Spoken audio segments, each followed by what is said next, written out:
Alright. So, when we left off, our group of adventurers recently going to the city of Lonelywood, where they uncovered a large illusion. An undead populace greeted them and claimed their ally Yamazinkai.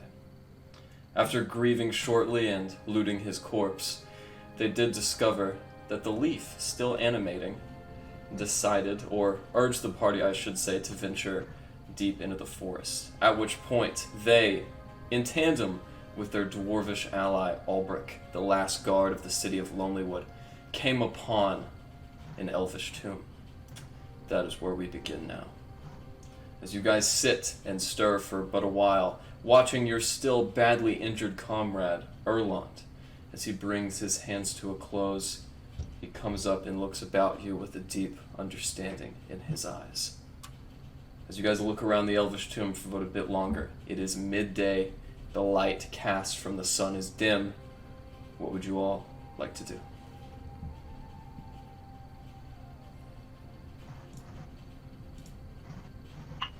I would like to take a hit of Oracle Dust real quick. Alright. As you all watch your ally Rez take a pinch out of a pouch and bring some white dust up to his nose, he takes a hit and rolls me a Constitution saving throw. Come on, get a 1. Natural 20, baby. Alright, well, you have the benefits, +2 dex, -2 wisdom for the next 2 hours, and you are no longer exhausted. As you guys sit there for but a little while more, you hear heavy footfalls in the snow next to you. Inevitably, you guys see that same dwarf from earlier accompanying you. As Ulbrich takes down his green hood and looks up, I never really had the chance to thank you earlier for saving me skin. Which one of you fired that fireball?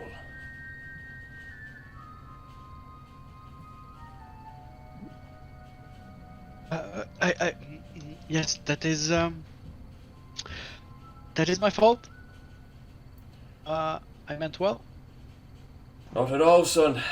You saved me hide, and, well, you killed some townsfolk, but under the circumstances, I'd say it's been permissible. You all spend as much time as you'd like here. I'm gonna go tend to your steeds. You guys did have the mammoth, right? Yeah, that was us. I think that's ours, yes. Right. Well, if you need anything, I'll be picking up bodies and a lot. Dusts his hands, cleans the snow, and as he puts his hood back up, he begins to walk away. As he does so, I need everybody to roll me a perception check. Nope, wrong one.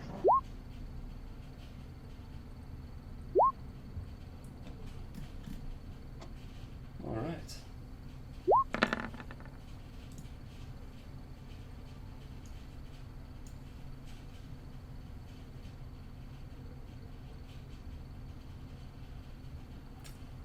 Okay.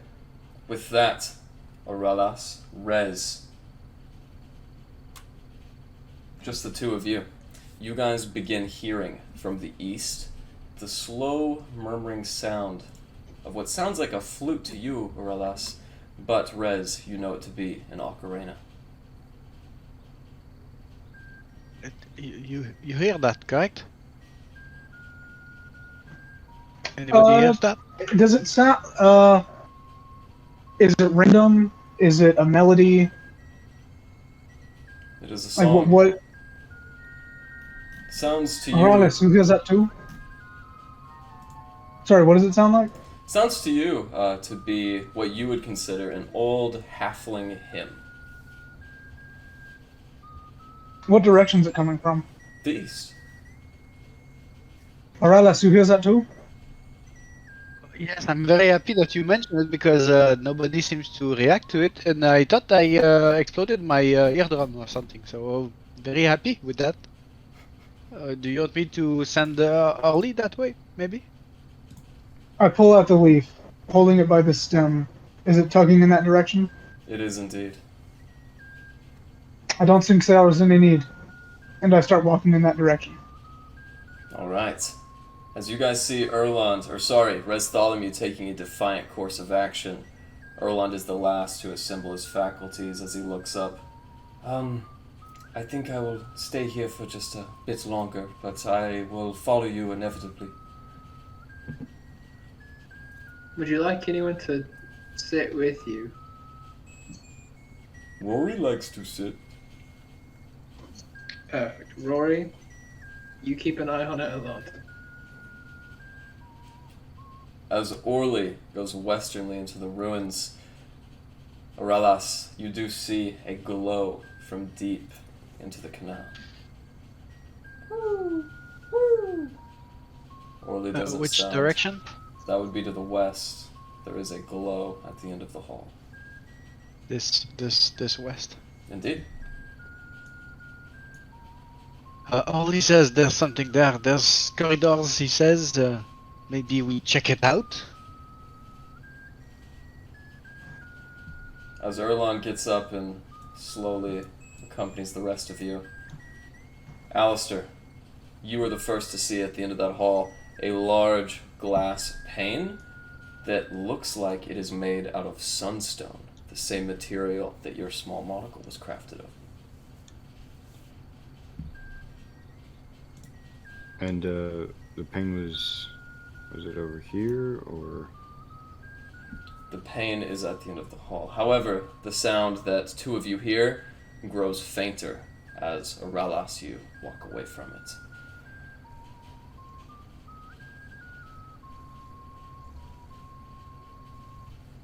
Alistair, nearing it now, you see a massive pane with small stars carved in what appears to be igneous rock that lays right behind the golden pane.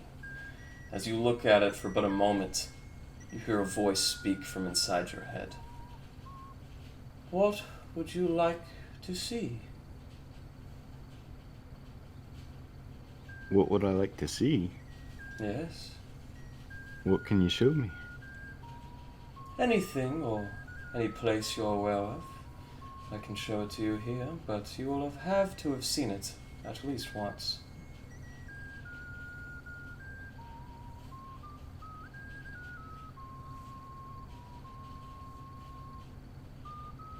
As Erland approaches the rest of you now, if you do not mind, Alistair, I think I can take it from here.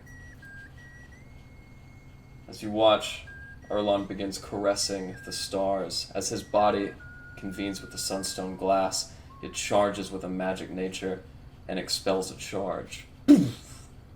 As it does so, Erland sits down and you watch as his eyes glaze over, not with the normal white or black hue, but this time shining a bright yellow.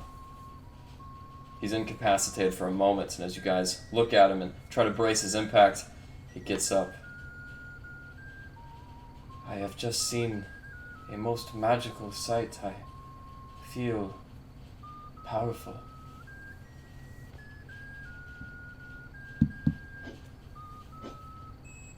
Rez, as you continue walking eastward, do you leave your party members behind and trek forth? I think they're behind me. Yeah, So, sure. yeah, I keep going. Sure. Okay, yeah. As you continue eastward, But I also, as the music gets louder, I'll pull out my pan flute and start doing like a counter melody to it. okay. As you join the melody as well, go ahead and make me a performance check.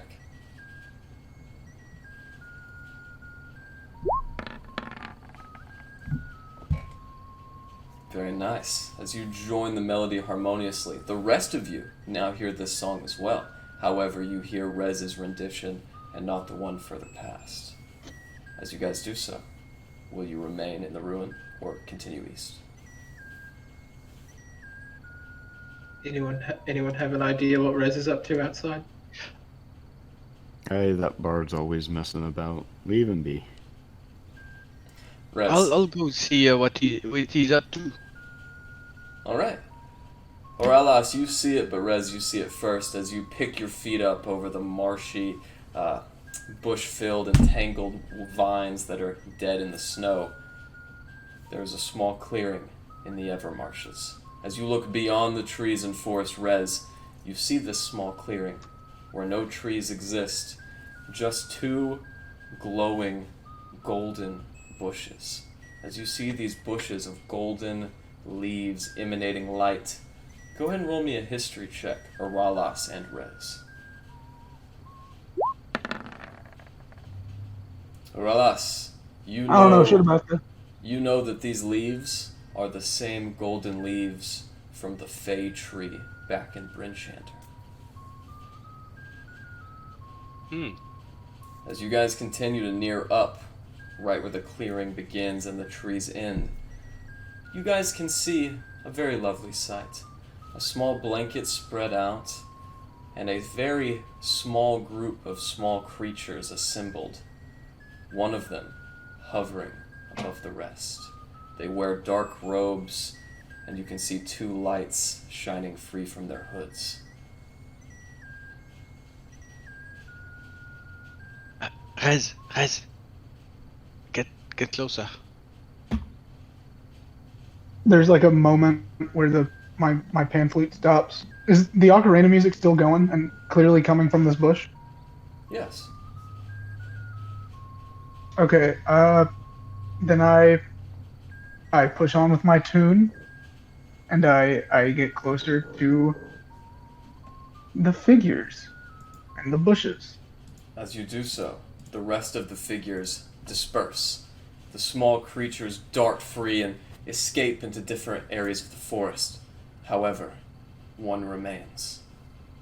As Aralas and Rez, you see clearly this figure approach. She removes her hood, and inside you guys can see a green face. What appears to be a very small humanoid, then extends large butterfly wings that escape from her back. As she looks up, she has a bright smile spread across her freckled cheeks. Why, hello there. Oh my, oh God, get it together. Well, hello there, Mr. Minstrel. I am your most devoted follower of all. Pleasure to meet you, I, the bard, Principal. As she takes a small bow. She seems to be... Oh, is she addressing Were me? they on the map? That's right. Do you have tokens for them on the map? Because I cannot see it then on the map. Oh, I know. You guys are in the forest, remember? Okay. Oh, you know, I got the same kind of vibe. I thought I would be meeting the minstrel. Well, that might You be. But are you not the minstrel I seek? You appear to be he. Are you talking about like a minstrel or the minstrel? Well, yes. The minstrel comes in many forms and types. I thought that you were him at first sight. I am an agent of his. Oh, I guess I could help you. oh yes. Well, I'm sorry, but I just cannot believe that the individual I perceive is not the minstrel. You certainly look as though you're him. I can look like many things. Oh, yes. That would make sense.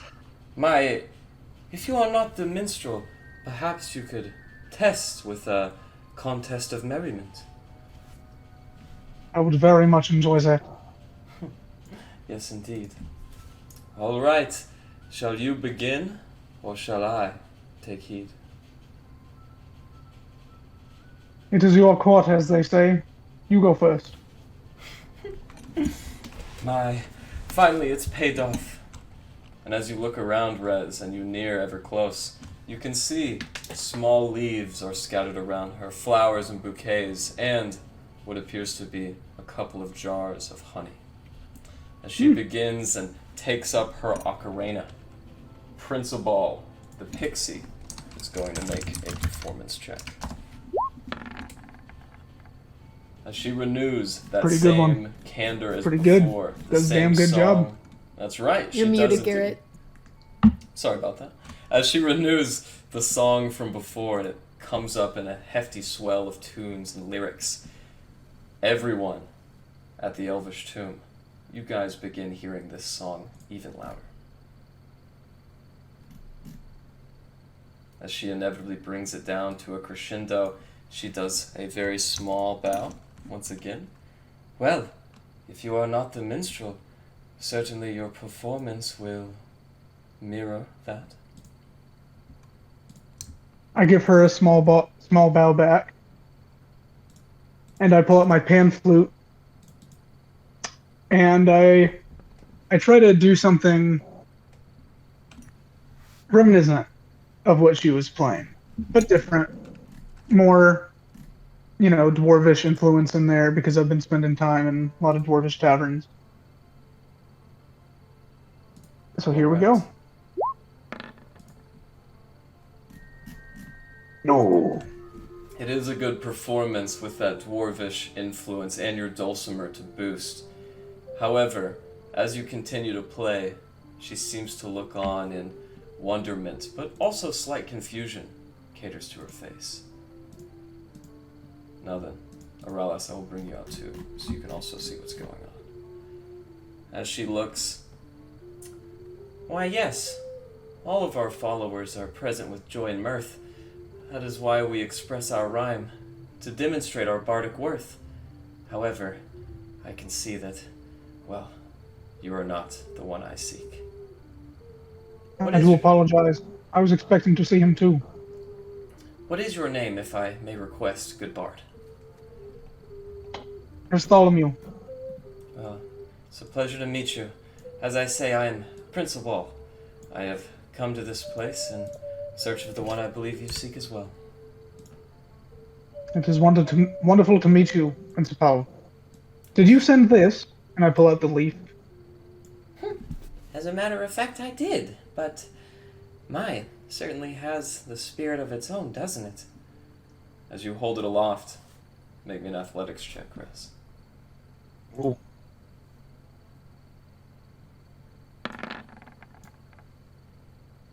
The leaf flies free from your hand, and as it goes into the sky, both of you hear a My, did you hear that? I did. Oh, that was him. Oh, we must train in lyric and verse. If you shan't mind, may I ordain his presence first? No, go right ahead, please. As she begins her song anew, the rest of you hear this. However, all of you back at the Elvish Tomb, you see something too. As this music is originating from the forest and the Evermarshes expand with joyous song, you guys see some furried masses clinging by the openings in the trees, moving through the darkness. They are convening at this point of song. However, Rez and Aralas, you were oblivious to this fact. What would the rest of you like to do? Yeah, it sounds like Rez is losing to another fish again. We should probably go save him. Aye, those fish can be real nasty on him. And Alistair's gonna make his way towards the forest. As will Larry. I was more worried about the fairy creatures approaching than the fish. So. Aye, they're probably on the same side as the fish. Packed. Let's go. Alright. As you guys enter the timberline just in time, I need Aralas and Rez to please roll me a perception check. As Alistair's walking forward, he's yelling towards the sound.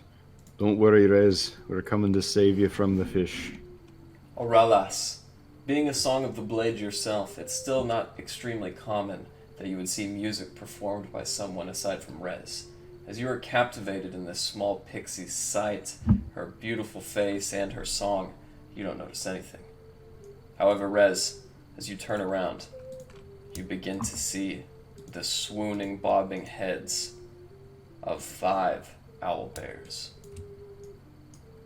And then as you look back to the north, you see another 6 convening on your location. I don't know. I just kind of pull Aralis further into whatever this circle is. Okay. What's wrong? What the? I grab the back of his head and I shove it around and show him the owlbears. Ha ha ha! I will minor illusion a door 5 by 5 foot in the doorway. Everybody knows an owlbear's greatest weakness is their manners. Adored. Yes, Yeah. they'll have to knock. They hate those. They do. Yeah, they're required to knock. It's part of their curse. Okay. I think I got everyone's token out there. So, as the three of you come up, you do see your allies in the center playing this song. And as the pixie comes to a halt with her tune, she looks around and the owlbears, they begin pushing forward. As she clutches her honey to her chest, the pixie looks up at all of you. Go now, friends. Fight and don't flee. All shall be fine who defend the Nern tree. As she grasps and winces in pain, I need everybody to roll me an initiative. Are they on the map though, our friends? Yeah, they're done here. Okay, I see it now. Alright. Did you get the tracker out? Maybe. Okay, I just want to point out that we are maybe 10 minutes into tonight's session and I've already rolled 3 nat 20s. Let's go, dude. So you've got no more for tonight. Got them all. Yeah, I've used them all. It's not one from here on out. We're screwed. Okay. So, as this transpires, Larry, dang. Oh, and Rez. Oh my god. Okay.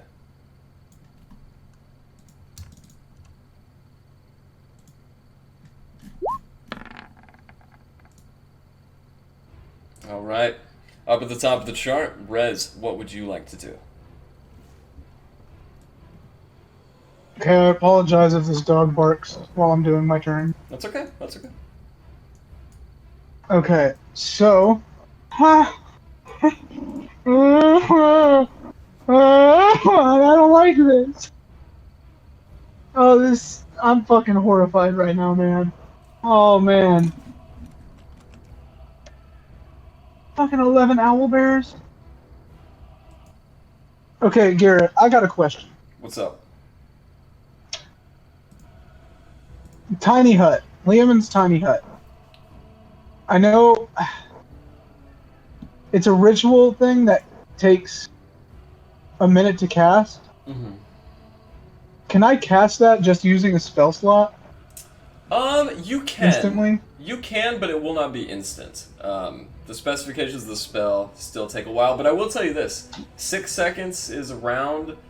We have what, It'd 5 players here? take 10 rounds. Yeah, it would take 10 rounds. Yeah, so that would take fucking forever to Would get indeed. up. Fuck. Okay. However, with Aurelius' door present, they will need to roll something to even be able to tell if they can go through. Might pay off, you never know. You know what? I will hold reduce. I'll hold my action reduce. And the trigger is going to be if one of the owlbears realizes that that door isn't. Okay. Sounds good to me. And then I'm gonna bonus action look at Aurelius and just say, I don't want to fucking die in the middle of the woods to a bunch of fucking owlbears. Do something. And he has inspiration. Very nice. Yeah, I don't know why. I'm having some weird things, like Glenn, Alistair, and Auralis, you don't have healing tokens, and the initiative marker isn't working. But that's fine. Does that end your turn, Rez? Yeah. Okay. And with that bit of inspiration going to Auralis, Larry, what would you like to do? Okay, so first things first, I'm going to cast Arcane Weapon. Good idea. Alright, so which elemental type would you choose? I'm gonna do fire. And then I'm going to, let's see, maybe move forward a little bit. And then I'm going to throw my hammer at this snowy owl bear. Okay, so as your hammer ignites with flame dripping from the sides, it extinguishes the snow in the ground and smashes right into the snow of the owlbear, who turns around and snaps his beak together in pain. Okay. Okay, so that one's going to be 7 damage, and then with my next action, I'm going to throw my hammer again at this bear. Oh, nice. Try and get as many as I can. Let's see, that do not hit. Alright, as you turn on your heel to go and throw the hammer again, it slams right into the tree in front of you and explodes in a mass of splinters and sparks.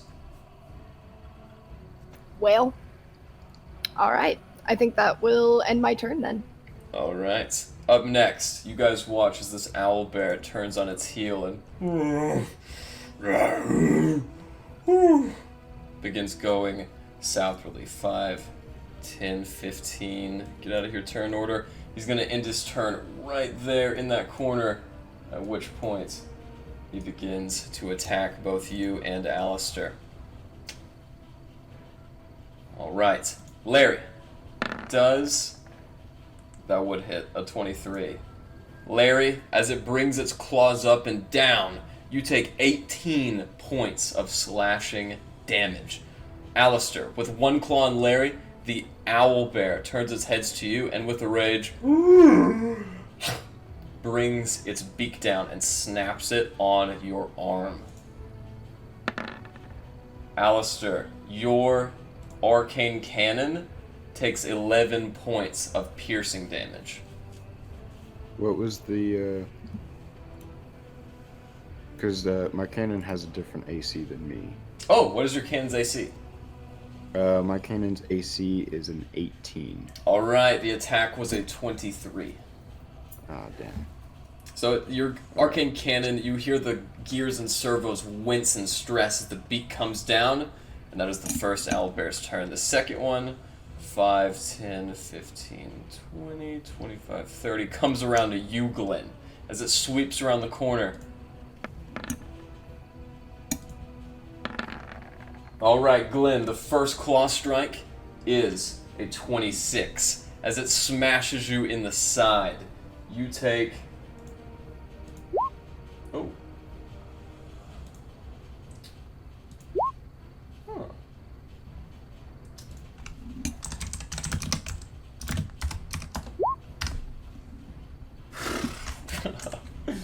Okay. Glenn, you take a grand total of 9 slashing damage, and the second strike strikes through your plate mail and rends it. As you look down at your plate mail chest with cuts in between, the metal magically heals itself, and you take no damage from the second attack. Fuck yes. Up next, these owlbears, they're just going to move their full movement, trying to get as close as they can as the source of the honey. 5, 10, 15, 20, 25, 30, 40. Do I know if an old bear has intelligence or is plainly a beast? Go ahead and make me a nature check. These are creatures, I will tell you, that are not native to Galadrim Bar. Yeah, you know that they're pretty wise creatures, more wise than a typical bear. However, they are no more wise than any member of your party. They're not very wise. Alright, these, let's see here, 5, 10, 15, 20, 25, 30. They can't quite get in. However, this guy, yeah, they can't do much. So they're just going to move as close as they can and end their turn. Alistair, it is now your turn. What would you like to do? Okay. Alistair would like to go with a bit of the tried and true method Just 1 second. And this one that's closest to me, I'm gonna take a shot at. All right. Woo! That is on the one right in front of you. Yeah. So that is a ranged attack. It would be a disadvantage. However, you did roll a But I 25. have the gunner feat. Oh, never mind. You're good then. Okay, so with 10 piercing damage on the one closest to you, you said, would you like to push it back as well? That is with my Eldritch Cannon. This is just with my gun. Oh, okay. So as that gunshot sounds, you deal a massive amount of damage to the one in front of you. And now we'll go with the Eldritch Cannon. Obviously. Obviously. Alright. Wow. Damn. Okay. So with that 17, that definitely hits. And this owlbear, who is just on its hind legs, striking at Larry and biting your arm, flies back. How many health points does your arcane cannon have? Let me double check. From the points that I lost, it was still good. Okay, good. Just double checking. Is that Yeah, your turn? it's still. So he's pushed back now. Yes, he is. Then I am going to take this opportunity with him pushed back to kind of sneak between them and make a run for it. Okay. Yeah, so he would be prone. You could definitely get away with it. Alright. A good move with that. Yeah, I'm trying to get up and out of there. I don't like being closed in. Understood. And that's my turn. Alright. Up next. Aralas, what would you like to do? I'm hesitant towards the best option right now. Okay, so I will peek my head just above the door. Is the doorway 6 feet ish? Yeah, I mean, if you made it, you can designate how high it is. Yeah, you can definitely peek over if you'd like to. I guess in my turn, seeing this that the minor illusion is not preventing them from coming over, and seeing I would guess 1, 2, 3, 4. I would start to panic a bit, and I think defensive is key for now. Alright, the will cobblestone wall that surrounds you guys is about 7 feet tall. The doorway itself is exactly 6 feet. Right, so maybe they'll feel like slashing at the illusion door for a bit. I will bonus action blade song for my this is the third encounter in the day. Well, I have no blade song. second encounter of the day, you guys took a long rest and then went to fight the druids. This is true. Okay, I have my very last. So okay, blade song, and then bonus my action is going to be to cast mirror image on myself, and that is my turn. I will stay in the doorway with my swords and hope for the best. The pixie looks on. That's a real fancy trick. Boy, we need to get out of here in a jiff. And she is going to cast... She could have said quick. She is going to fly over to you, Ralas, and she is going to cast haste onto you. Oh, thank you. This is very nice. As that ends your turn, Glenn, what would you like to do? Bonus action, channel divinity, fury of the tides. And then I guess I'm just gonna make a swing on this snowy owlbear in front of me and hope that I can shove him back a little bit. Let's see. I am. Woo! That hits. Okay, sweet. So now that is hit, he needs to, the owlbear needs to, I can choose to push the target 10 feet away from me. Just by whim, I guess. Yep. So, cool. I'd like to push him 10 feet away from me. Alright, with a massive underswing of the sword, you cut a small incision on the chest, which then explodes with seawater. As the snowy owlbear is pushed back, you watch as the water stream crystallizes in mid-air. That's sick. So rad. As it does, fly back. And keep in mind, it is taking the damage, you just won't be able to see on the highlight. What would you like to do? I'm now going to move 5, 10, 15 here. And I will end my turn right there. Alright. Up next, Rez. What would you like to do in the center of the owlbear catastrophe?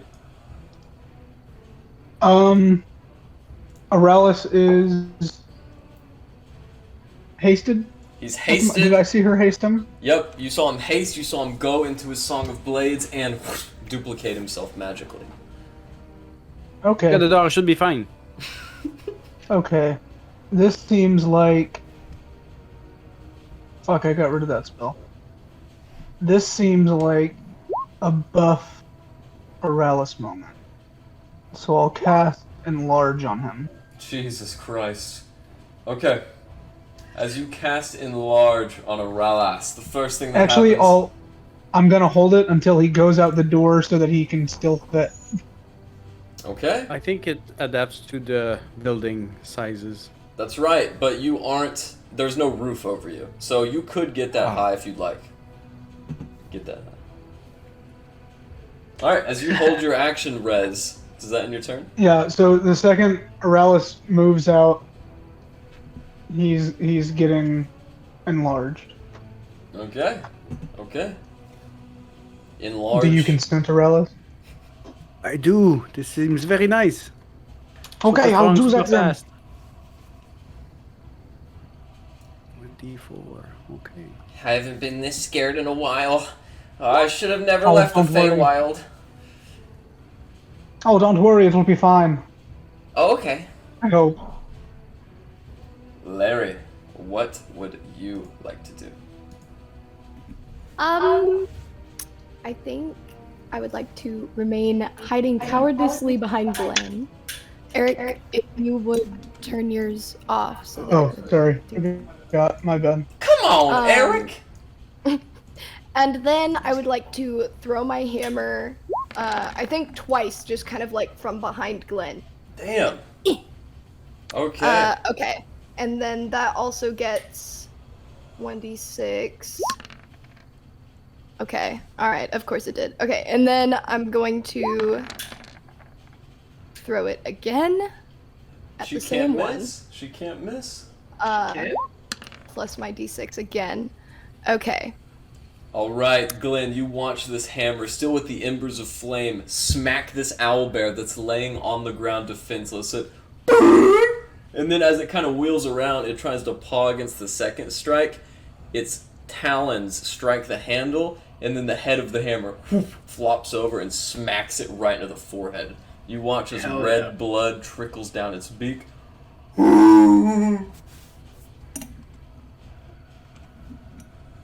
Okay. Does that end your turn? This is a Larry? real cool tag team moment. Oh, it is. And with it is. my bonus action, I would like to call Erwin over next to me. Let's see. I gotcha. Let's see here. I got it. You got it? Alright, nice. Erwin is Um, there. You got a bonus action. And then can I also did that only bring him there or can I also have him attack? Oh no, you can attack as well. I would just say he's Okay. with you, and now you can use your bonus action to command him if you Okay. like. So then I would like to have him use a force-empowered rend. Alright, it will be an advantage against this prone creature, and unfortunately, it still misses. Oh, wait a minute. It narrowly hits. Roll for damage. Let's go. Okay, so let's see here. Alright. Yeah. Glenn, as you watch this owlbear turn around on its back like it's attempting to perform a circus demonstration, paws against the strikes defiantly, and then Erwin walks up. With two wings, he brings it down and cuts an X across the owlbear's body, decapitating it. Fuck yeah. And then, does it take a bonus action or something to use my werebear, or to turn into a werebear? So, because you failed your wisdom saves on the last full moon, you could not Did I? control Okay. your werebear tendencies. But on the next Okay. full moon, you might be able to rein it in. All And right. with that, this That will end my turn. okay, the owlbear dies before you both, and with that, it begins the owlbear's turn. All right. With that, this owlbear is going to come around from the south, hearing its friend in distress. As it bursts through these trees, ending its turn right here, it will So sick. begin attacking. As it comes through it, breaks its beak a little bit, and is going to make one beak attack against you, Glenn. Okay. A 26 hits. Yep. Hold on, my bad. Can I deflect it? Oh. So, unfortunately, Erwin cannot, because Erwin is not within 5 feet of the owlbear. The yeah. Okay. Dang. Now, Dang, should have been on the other side. that's right. Glenn, you take 9 points of piercing damage, and with a Okay. claw strike, it hits with a 25. You take another 10 points of slashing damage. Ooh. That will end that owlbear's turn. Up near the rest of you, however. Alistair, even though it's not your turn, go ahead and roll me a stealth check. Okay. We'll see if these owlbears can even see you from this distance. They can't at all. So, this owlbear, along with the others, is going to make a perception check. As you guys sit in silence inside the ring, you hear the owlbear sniff and then walk to the south, unable to detect your presence. This next one, however, is going to try to do the same. And it I haven't cannot pointed detect yet. your presence. This one is going to move up.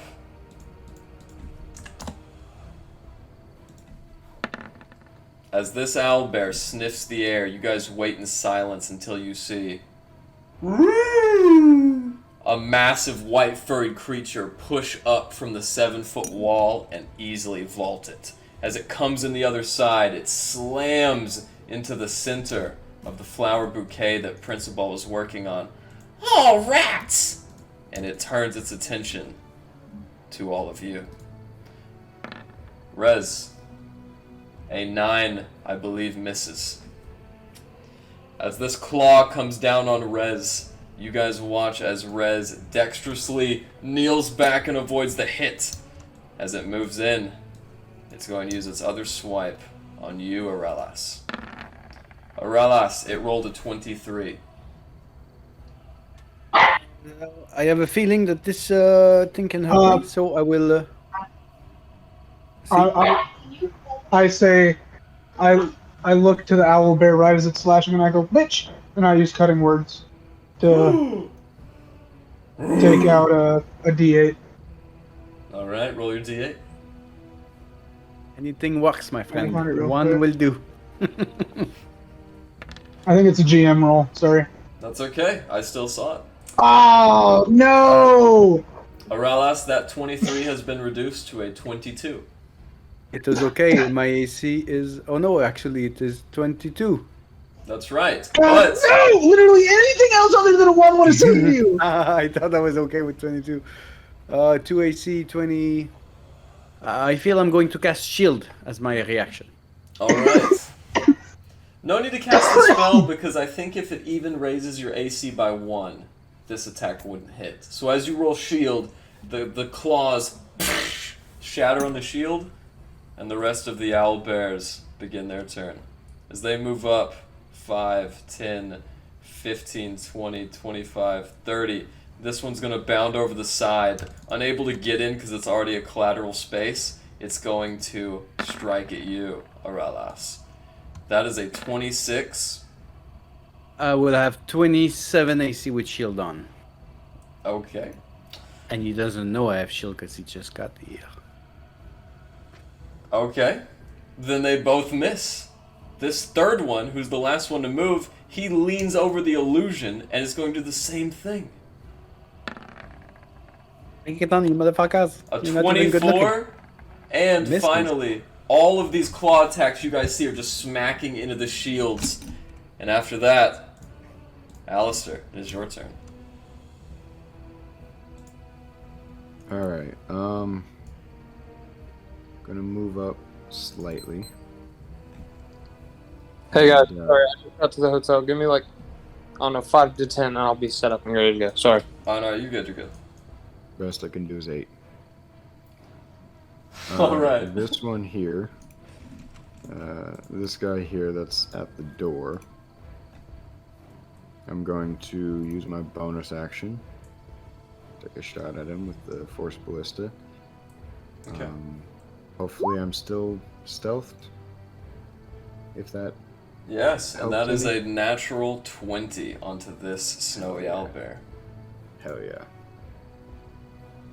Alright, with that, you guys watch as a mass of white feathers and white fur explodes off of this shrieking creature. As it turns around briefly, it sees Alistair. Alistair, you see a massive crater in its side where blood is spouting. What else would you like to do?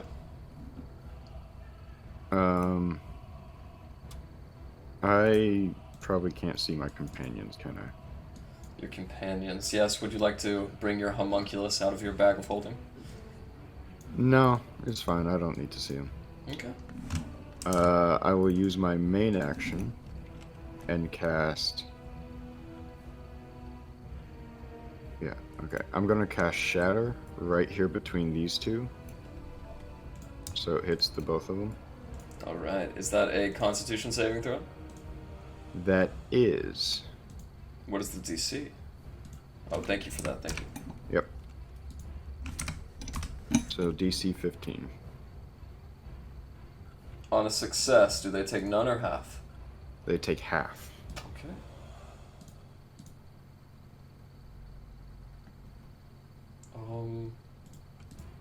Game, please work. For some reason, all of the APIs are broken. But that's fine. We can do it manually. First one rolls a critical... We'll do it live! Fuck it! The first one rolls a critical failure, and the second one Fuck yeah, he does. also fails. Fuck yeah, they do. As you guys hear this shrieking sound, it is immediately accompanied by an even worse... the sound of these owl bears having the worst migraine of their life. Okay, is that your turn? I can still use my homunculus. Let me just double check something. Okay, so yeah, I'm gonna have Yama fly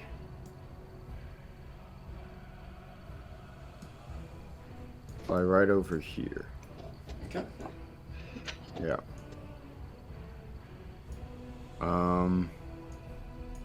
And then he has a Force Strike, which counts as a ranged weapon attack. And he's going to do that on the snowy owlbear here that I shot with my cannon. Understood. I forgot to tell you, Zach, you should have access to your homunculus servant's sheet now, but for this time, I will do the Force Strike for you. I just rolled Oh, you did? for it. Oh. Yeah. Oh, it was GM roll. Okay, yeah. Well, unfortunately, Yama still getting use. He did miss. And that's all he can do, so... Yep, we're good. Okay, alright, with that, Aralas, it is your turn. Okay, Rez, you said you were going to cast a spell on me. I think now is the great time. I will just turn around and spin, just so maybe it feels like getting out the door is no good idea, but staying in here is, so maybe the spell will trigger. How about this, Aralas? Put your arm through the door, and that will technically sufficiently qualify his held action, then you can just bring it back. Well, I feel like I can trust the guy, so I think my next plan is going to trigger it anyways. Alright. So I'm gonna parkour against the wall, which is like I need to jump 2 feet. So as I'm doing so, I'm going to cast a fireball just above the wall. You also In- get a D4 to your text. That is very good. So yes, I will jump up and cast a fireball here. And I think maybe as I land down, the wall is gonna help me a bit, not take too much damage. But I may also get damaged unless I put the fireball. Okay, I will allow this because technically the owlbears are leaning over the wall. Only one of them is technically inside. Go ahead and make me an acrobatics check. I have advantage because I'm blade singing. That's right. Hold on. Oh, is that With- okay? That is okay. With this natural 20, you all witness, or at least those of you close enough, as Aralas effortlessly leaps off one foot, does a pirouette on top of the castle wall, and shoots a fireball directly back down. As soon as Aralas' feet touch the ground, you guys watch as fire extinguishes the snow, leaving it black and charred in the radius. Let's see here. X 15. That's right.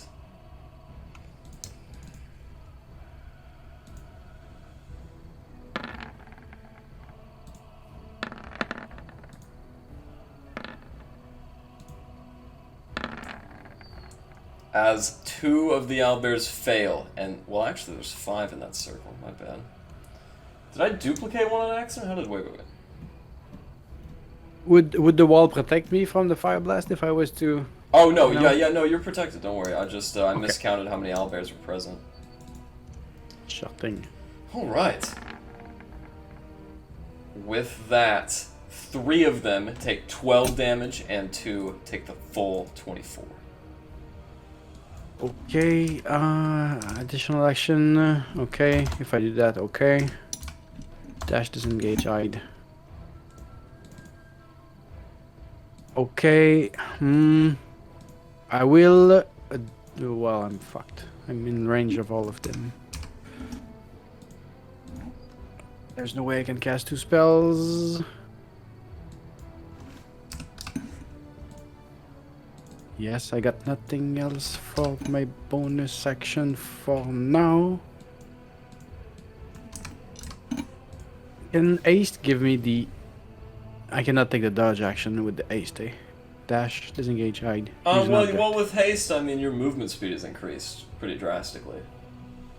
But I cannot do the dodge action. No, okay. So that is my turn for now. Alright. Maybe they'll run away. I'll use my free haste action to scream like a madman. Sounds good. Glenn, it is your turn next. And as you all hear this scream, we will get to that. However, Erland, you and Rory are still back at the Elvish Sanctum. As you gain your grasp, Erland, you gain another vision. Unlike the one of death and despair you saw on your first venture into the Elvish tomb, you see another one. A vision of Icewind Dale and the 10 towns, free of the winter.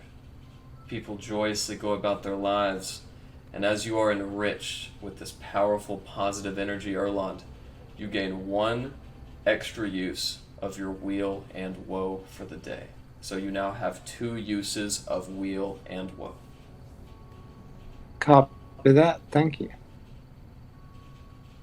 You hear low humming singing coming from the woods, which soon erupts in massive explosions and the sound of fighting. Rory stands up to you, Erland, and says, "Rory like fight." And she runs into the Evermarshes. You know your friends are there too. Would you like to join her? Yes, but so I haven't used either one of my will or woe. That's right, but this is a continuation from the last fight, so as I drag you onto the Sorry. board, you will have the same HP.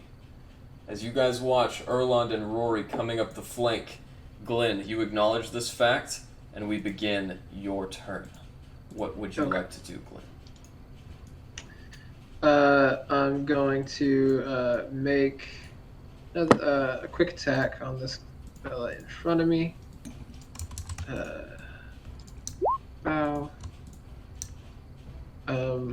Okay, sweet. I'm gonna go ahead and go for a second one. But okay. As you bring the sword in, you stab into the owlbear clean. As you bring it out, you go for a second slash, and the owlbear, while holding its wound, parries your attack with one of its claws. Yeah, I got greedy. I thought I could go for a second attack and then push it away, but I missed. I'm going to. Okay, I've already used. If I make 2 attacks, does that use my bonus action as well, or is that just all? No. For fighters and paladins and anyone who has more than one attack, artificers too, that is your action. So instead of spinning your action to attack once, you spin it to attack twice. Okay, sick. Well then I'm going to use 2nd level spell slot and cast Misty Step, so that I may move 5, 10, 15, 20, 25, 30, right there. Kabam! And I shouldn't take an opportunity attack because I teleport. Right. And then I will then use my 25 feet of movement, which... All joking aside, just for clarification, can you literally teleport? Yeah, Misty Step. It's part of my, Holy shit. Paladin Oath, yeah. Alright, so it's the first time I've used it. Yeah, that's crazy. So with a blast of seawater, you guys look over and see a small frozen puddle as Glenn escapes. I figure they got it now. Yeah, okay. And I'm going to use my 25 feet of movement to run right there. Seems appropriate. Bam. And that's my turn. Alright. Up next, after Glenn's turn, I need Erland to go ahead and roll me initiative, if you haven't already.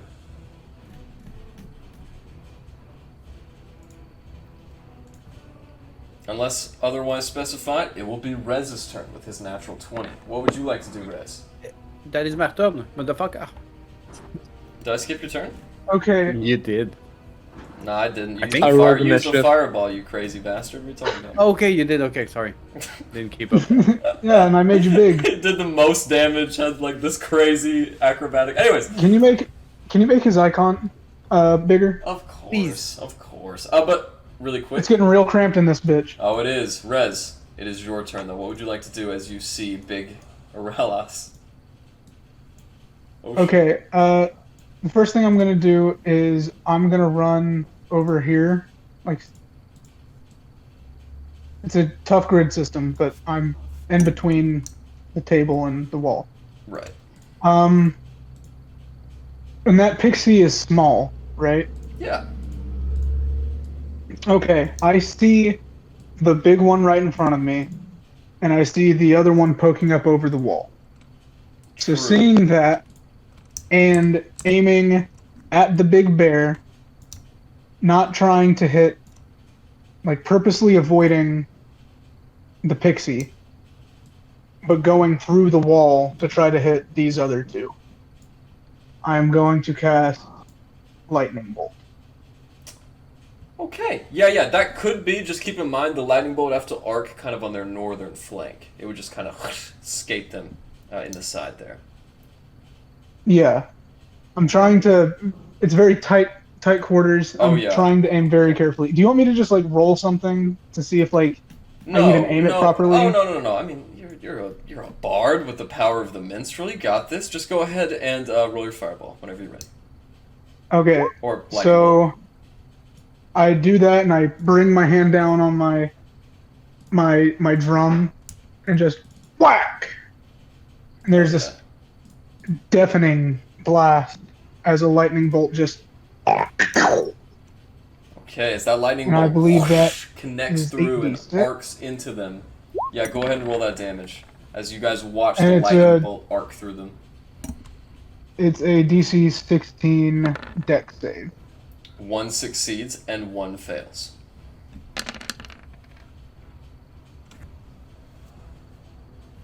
Okay. Wow. With 28 damage in total, you watch as the owlbear's form shakes, some feathers fly off and molt in form, but they're both still standing. The deeps. He brings the deeps. Okay. Okay. And then for my bonus action.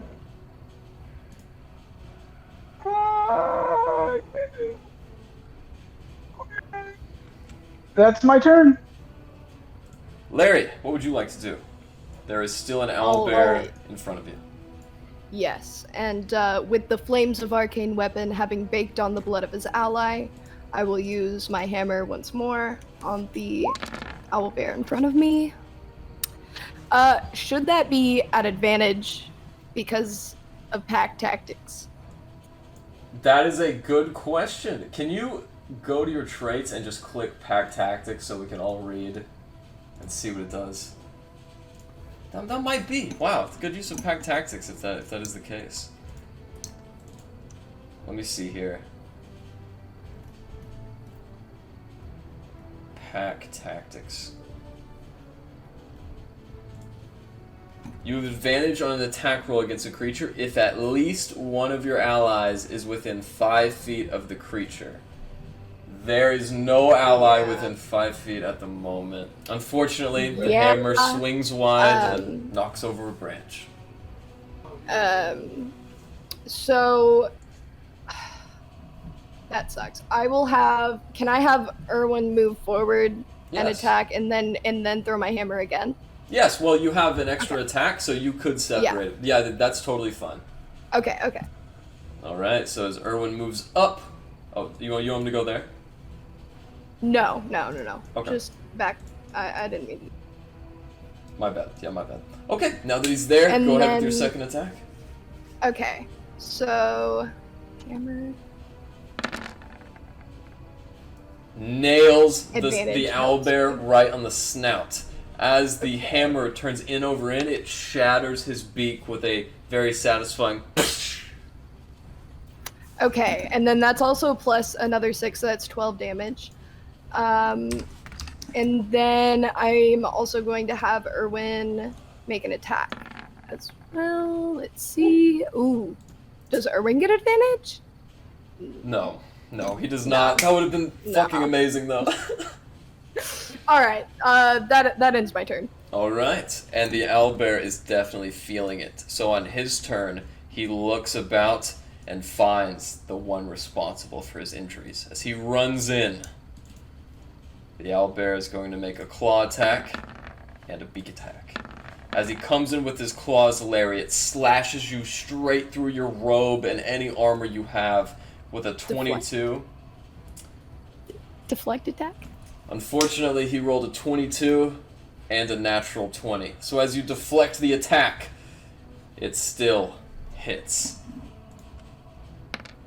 Larry, Okay. you take 13 points of slashing damage. And does a 15 hit? Yes.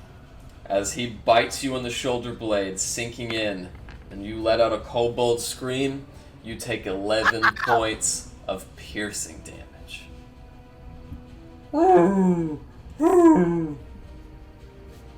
Up next, the rest of the owlbears get their turn.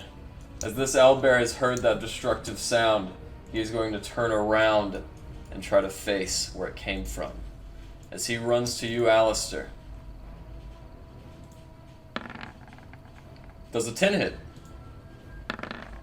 It does not. Then an 11 probably doesn't hit either. As he runs through in a ferocious flurry, the only thing that touches you is the blood leaking from the owlbear. The other one, he likes the side of this guy with the big red hat, and he's going to go take a bite. As he leans over the side,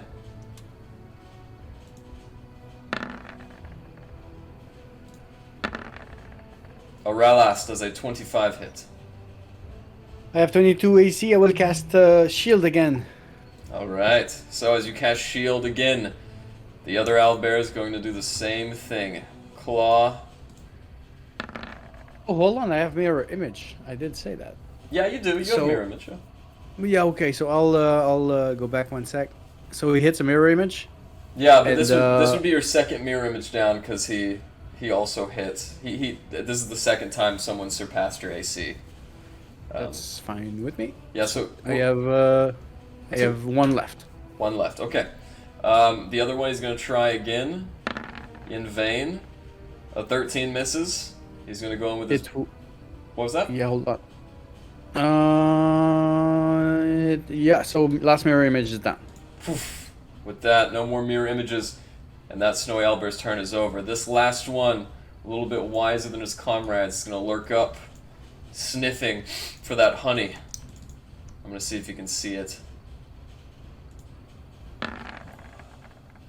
He cannot, so he is just cycling around in vain until he ends his turn right here. However, this second one knows where that lightning bolt came from, and as he strikes at you, Rez, a 10 misses, and Rez, with advantage, an 18 hits. So Rez, you take... Time out. I cutting words his ass. I say, fuck away from me, you fucking bear! And I roll a d8. Please don't be a 1. Please don't be a 1. Oh my god! God damn it! You take 10, God damn it! You take 10 piercing damage as he grabs you in the chest and tossles you around. With that, only one more owlbear has his turn. And as he leans forward, he's going to get right here before it ends. Up next is Alistair. Wait a minute. Yep, is Alistair, and then after Alistair, it will be Erland. So, Alistair, what would you like to do? Okay.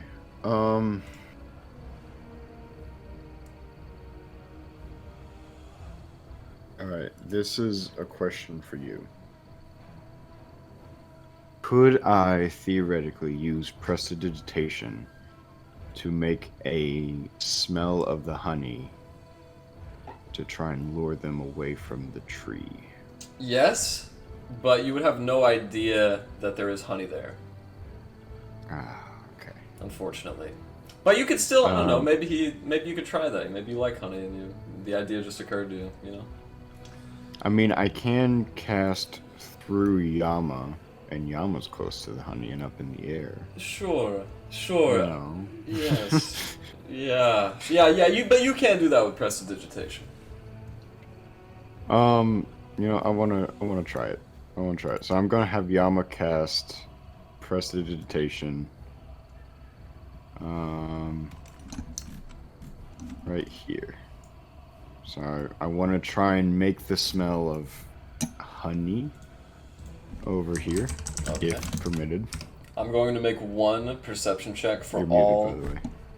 I'm going to make one perception check for all of those bears in combat to see if they even sense the honey.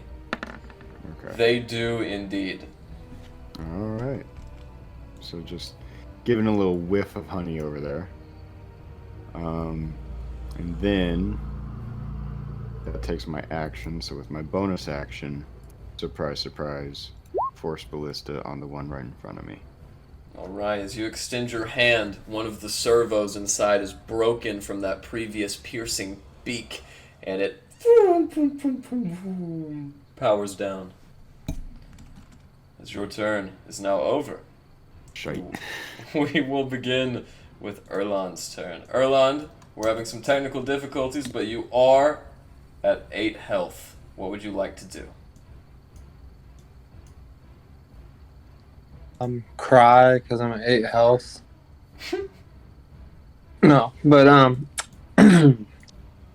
going to see that this owlbear is attacking Larry and Erwin, and so I'm going to cast.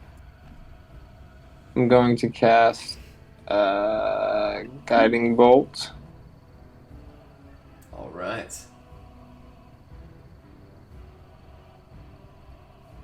If you roll a natural 20... Come on, man! Close. Well, Alright. With one guiding bolt, Larry, you watch as a flash of blue light appears and carves a huge swath through the snowy owlbear. Its left arm falls off, and as it picks itself up with only 3 limbs, it is extremely hurt. And then I'm going to use my last form and archer attack. Unfortunately, with the stress of the moment, that one just flings a little wide, and as the arrow goes off into the horizon. I'm going to use my movement to get around this tree. Okay. Alright. The owlbear's reach is just quite not long enough, and as you escape behind the tree, will that end your turn? It will. Alright. Aurelas, seeing this transpire below you and watching the arrow fly out, you know Erlon is in the fight, but you are also surrounded by 3 owl bears. What do you want to do, Aurelas? It's the time to make a fur coat out of this motherfucker, so I will take my last 3 slot and I will Shadow Blade upcast with my 3rd level. That's my bonus action. Alright. And then I will turn around at Rez and I will smile. And I'm not really charming, but I try really hard. So the first, well, since the API ain't working, what's their health? Can you give me red? Yeah, I won't tell you their exact amount, but the guy on your left is in dark orange, the owlbear on your right is in dark orange, and the one above you is almost at full health. Okay. Cha. Okay, I have a good feeling about this. I have a plan, my friend. It's gonna go very well. So on my left side, I can do 3 total attacks with haste. 1 can be a cantrip because Blade Singer. The one on the left, I will attack with the Shadow Blade. 3d8, and I have Bard Inspiration, and it's Dim Light outside, of course. I love that. Indeed. Elven Accuracy. Will the 22 hit It the will. one on the left? And as you hit it on the left with 1 clean shot, you knock it unconscious. Okay, I was gonna say I was going for a Green Flame Blade cantrip. So it would also take 3 more damage. Right, and remember you're enlarged, so add a d4 to every melee attack. Very true. I did a... Okay, so an extra 1 on that. And the one on the north side of me is gonna take 14 fire damage. Okay, as you watch this owlbear take not 14 but 28 fire damage, scaling off of the fire that Larry impacted and the fact that they are weak to fire. You watch it go. What else would you like to do? Then I have an extra attack because Haste, Shadow Blade, the guy on the right side of me, which is east. Mm-hmm. Elven Accuracy, 24 to hit for 10 damage. How many times can you attack in one round? Normally it's 2, but I have Haste. Right, I forgot about that. Okay, gosh. And I checked online, I cannot use an extra... I cannot do 2 cantrips with Haste. I cannot hack it. Roll so 1d4. this one here... Roll 1d4. Oh yes, that is very true. So 11 damage on this one. How do you want to do this? I feel like this one blade would just psychic his throat to keep him for a good fur coat because this is a nice souvenir. Very nice. As you do so and it lies dead before you, another felled enemy. Does that end your turn?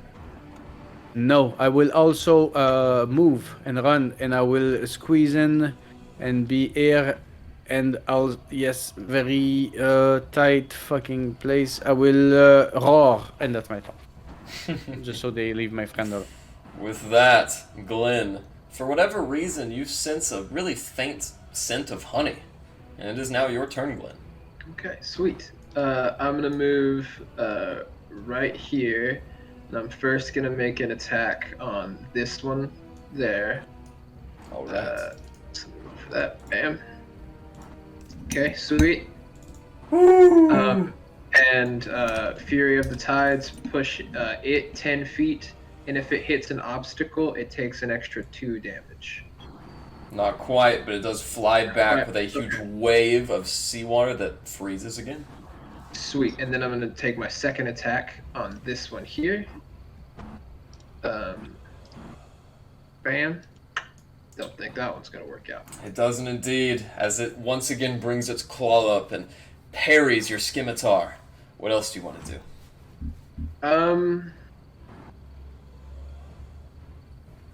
I'm going to use another 5 feet of movement to put myself there. And then I'm calling it. Alright, Rez, as you two sense a very strong odor of honey coming from your west, what do you want to do? Oh shit, that smells really good.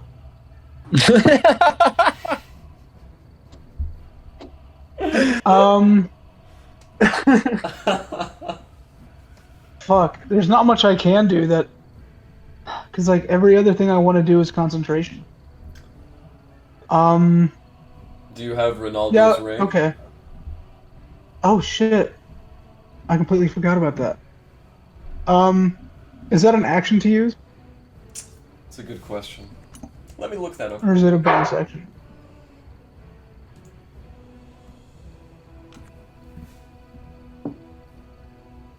It is an action. Fuck. Okay. They can probably still smell me, so I don't think going invisible would help that much right now. So, I just shoot the one right in front of me. With what? Nice. That will be a disadvantage, but you still hit as a cloud of black smoke erupts around you. Dope. Alright, And that then strike. that'll be my turn. Okay. Up next, Larry. Larry, you are not feeling very well, I'm and gonna you pick her up. and Larry, you also know that you and Erland are very hurt, but maybe not as hurt as this owlbear. Okay, that was going to be my question. So, I will hit him with my hammer. Still flamey. And at advantage because Erwin is there. Pack tactics, nice, that hits. Yes. Okay. And then I also have a d6. Okay, cool. And then if that doesn't finish him off, I will do it another time. As you bring down your first hammer throw, Larry, how do you want to do this? Oh, I just want it to like cave in the top of his head. Very nice. As you watch blood leaking out of the broken orifice where his beak once was, the heaping mass of the three-legged owlbear finally comes to its final rest. Okay. Then I will use my movement.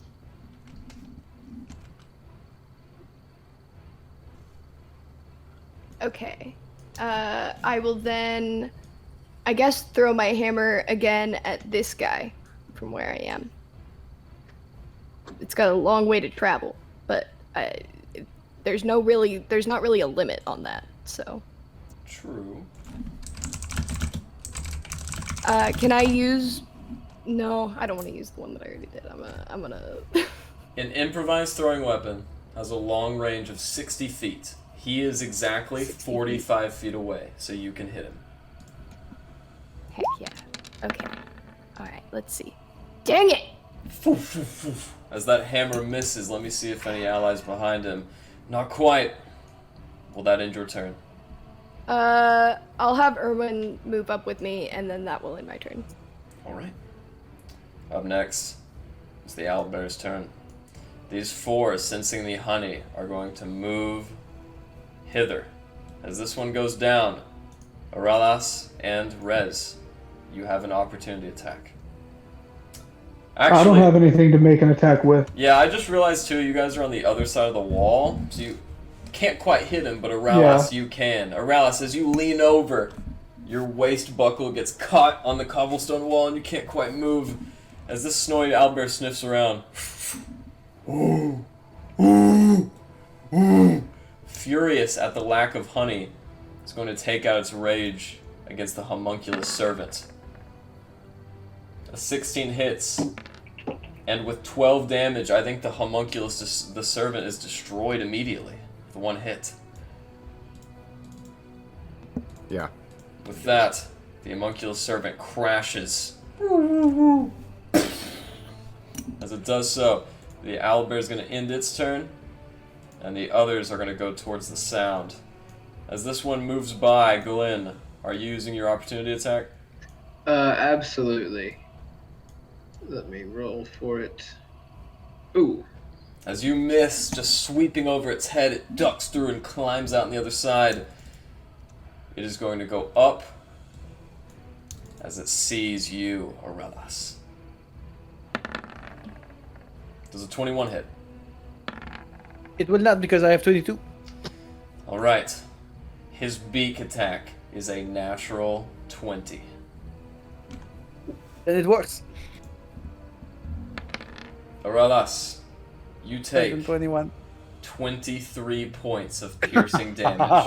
Fuck you, I'm done. As Aurelas falls over in his massive form, he collapses on the cobblestone wall, and Orez, you watch as life leaves Aurelas' face. With that, it is the other owlbear's turn. South of you, Glenn, it looks up. Okay. That is a natural 20, Glenn. Fuck. Okay. As its claws rip through your body, it comes down with a beak and misses. However, with that natural 20, Glenn, you take a grand total of 34 slashing damage. Shit. Okay, sweet. Hell yeah. I'm up, but I don't got a whole lot left. Alistair, it is now your turn as you watch Glenn take the mightiest blow you have ever seen. He is looking worse than he did in the fight against the dragon. Well, rallied up, eager to defend my hopefully one day to be first mate. Gonna take a shot at him. That is. So that's 9 damage. And then following that up with Old Reliable. That's Glenn, gotta hit. Glenn, as this creature is leering over you, about to make its final bite, Alistair slams it in the side with an arcane cannon. Whoop! As it flies off. Wait, are you pushing it with the Force Ballista? Yeah. Okay. As it flies off from you, 5'10", this owlbear is leaking and bloody, but still standing. Okay. I'm This is then sick. going to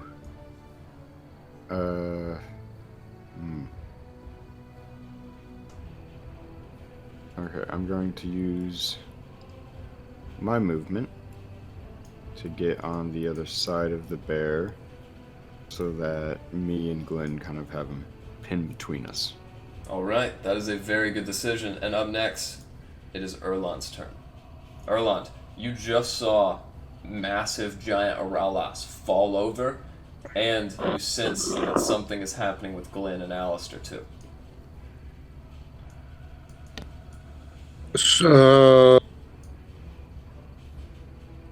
I am going to use the tree stride scroll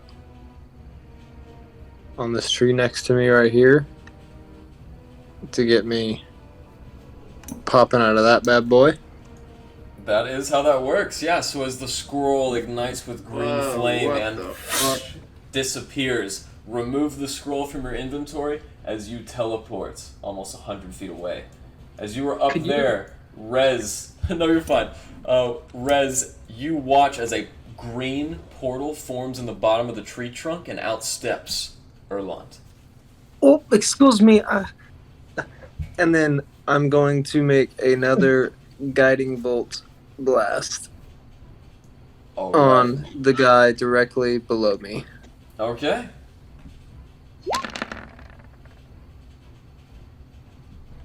That, unfortunately, is not at advantage, and as the guiding bolt goes wide, it destroys a nearby tree. And then my bonus action. Unfortunately, it takes an action to cast that spell, plus guiding bolt. You can't have a bonus action. Oh, it takes a action to use the tree stride scroll? Yeah, because it is still a spell. Oh, I thought the scroll just gave me access to do it. With my Sorry. movement. But with that, you still have your movement.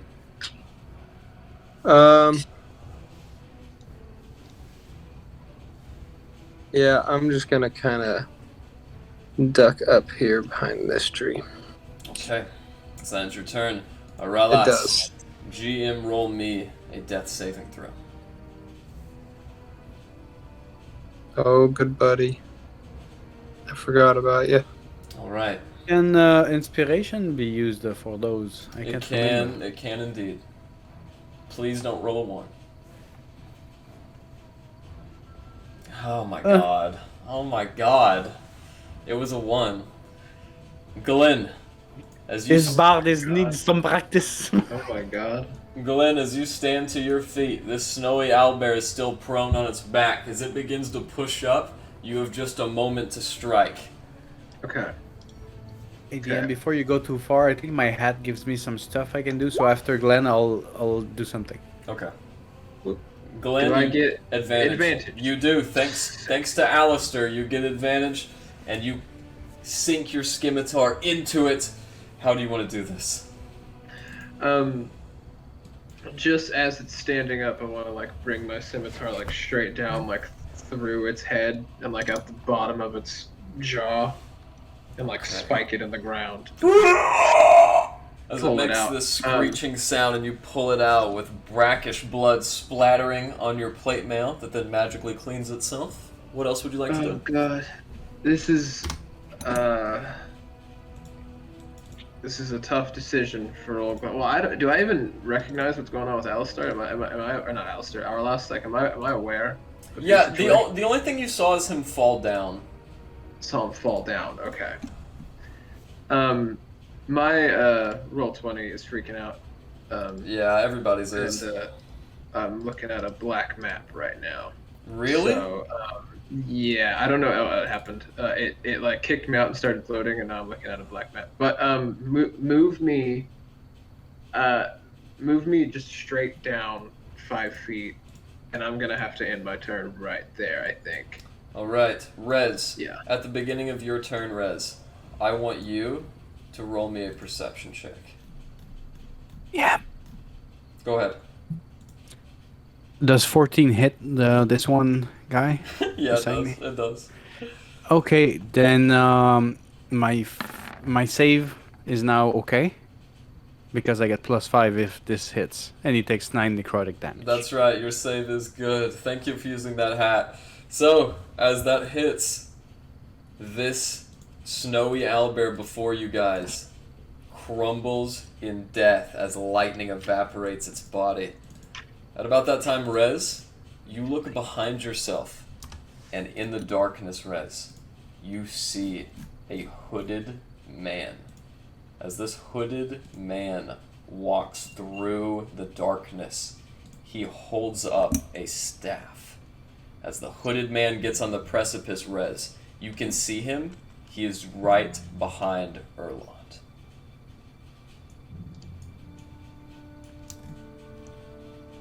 I know I rolled decently high, but this is a 7-foot wall, right? It is. It is. You're kind of picking yourself up on your tippy toes and looking over it. Okay. As the man... So I see that. Okay, never mind. Yeah, That's go on, right. go on, sorry. No, that's fine. As the hooded man walks forward, Rez, you almost think it's a cold light walker. As you get your spell ready, Erland, you witness as the staff is raised and a glowing light projects from this hooded man. Immediately, all of you hear a sound.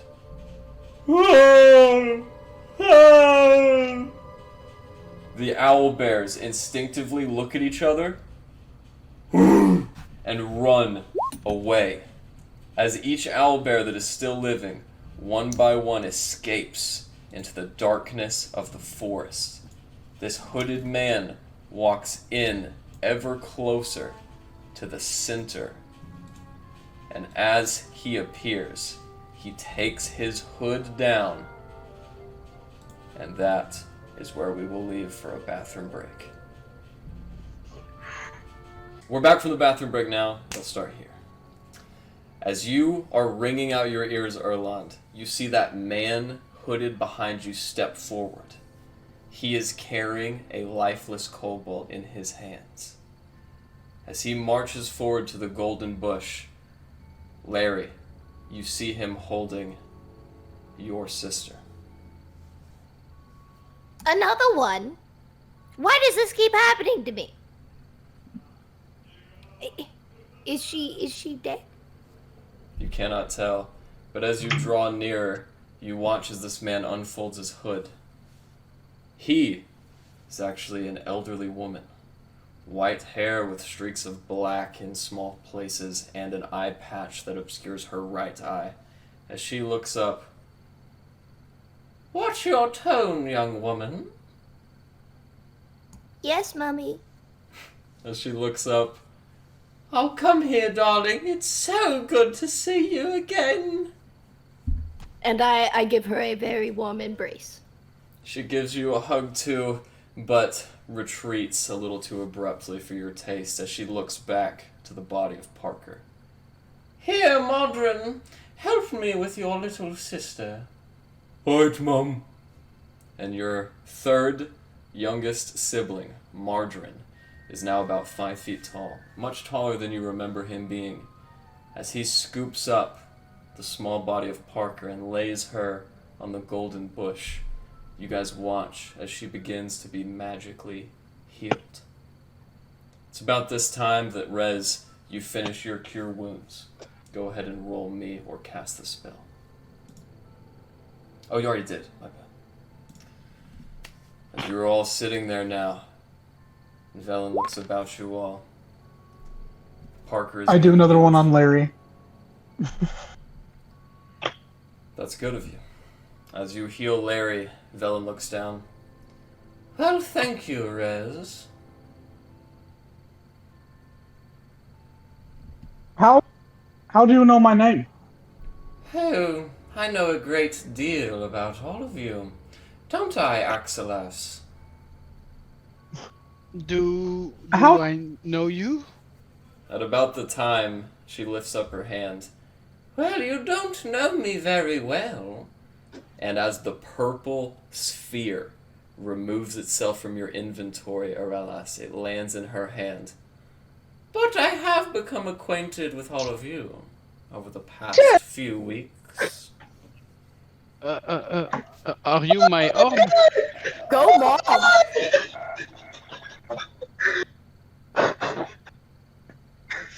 What the fuck? Are you Veline? "A wizard always ensures her investments, and I have no greater investment than my firstborn daughter. Now then, you all look rather cold. Would you like to return to the cabin for some warmth?" Oh, I would love to. "Fine then, let us all go home. It's right this way." Home. Come on, friends. Were you guys this scared when you met my dad? Yeah, Yeah? Okay, this is just how it 100%. is.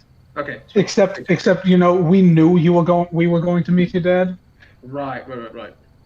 This is just Larry's mom, out of nowhere. Suddenly, Larry's mom, and turns out she's Aurelis. Turns out Cool. she's an FBI agent, basically.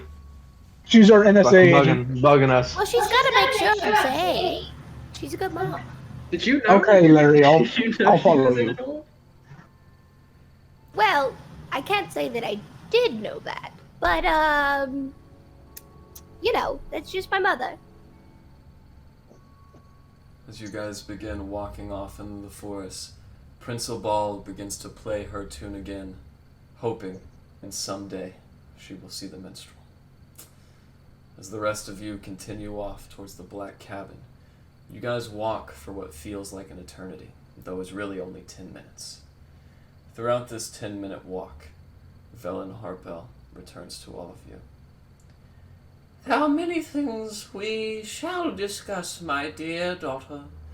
But first, let us rejoice and be merry that we are together again. As you guys, I agree. As you guys round a very small impasse in the forest and make your way down into a deep valley ahead, Larry, you feel a rather nostalgic tinge as you see the very building that you grew up in as a child. It is a quaint black cabin, a small, meager porch surrounded by very dense pine woods and frosted leaves. As you guys make your way inside, or onto the porch, I should say, Velen opens the door, and you guys can see a huge entryway. Deep into the cabin, it is impossibly long, much larger than it is on the outside. You guys see a thin red carpet that makes its way to a very steep set of cherry wood stairs. As Velen is the first... Larry, you never told us you lived in a magic box. Well, also, Well, I said Velina once or I twice. don't know. This is a magic hallway. Nobody just lives in a magic house and doesn't bring it up. Well, I kind of thought it was normal. Did you never hear me say Veline to Oh. this orb? No? Always I use telepathics? That's right. Okay, well, next time I will reveal more about what's in my pockets, I guess. Could be useful to know they're related to somebody spying on us, eh?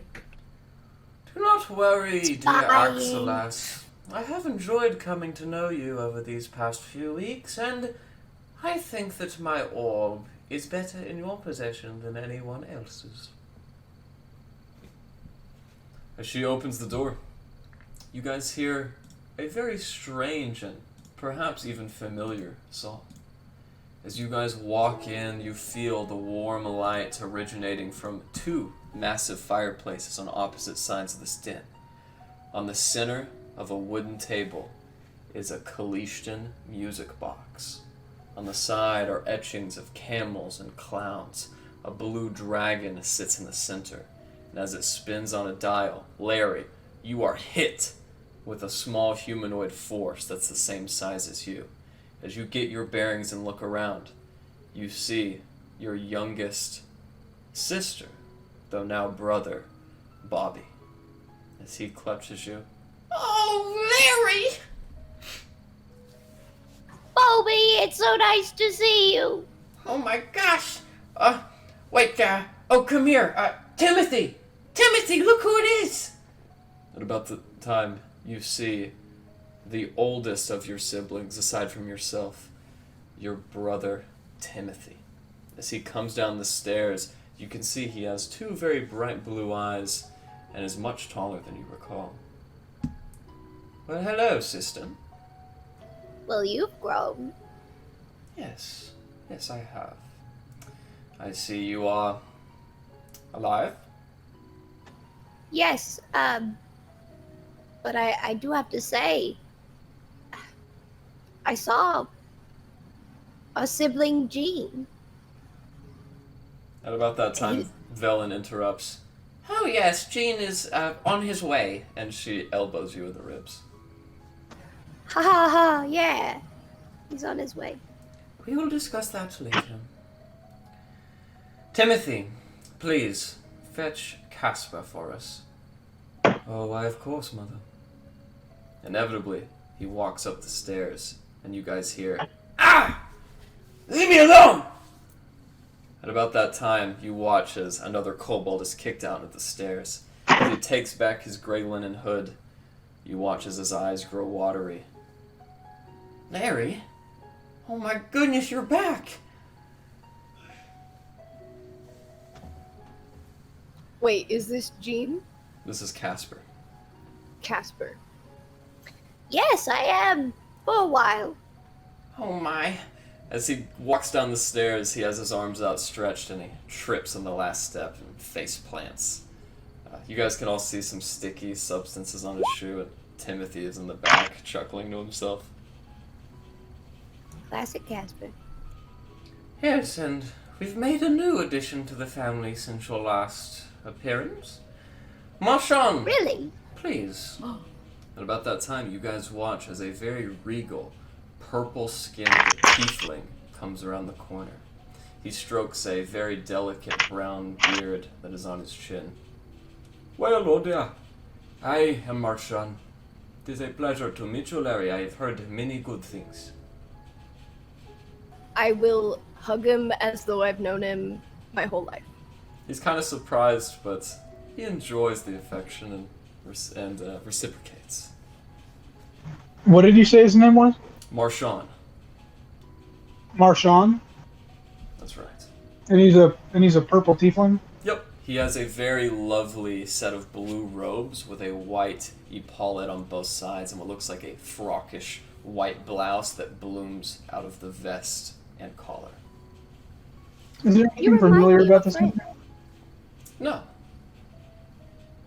Okay.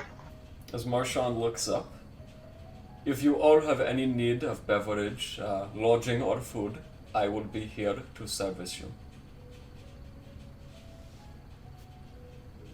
Now then, Are you like a butler? I prefer the term servant, but the butler will suffice as well.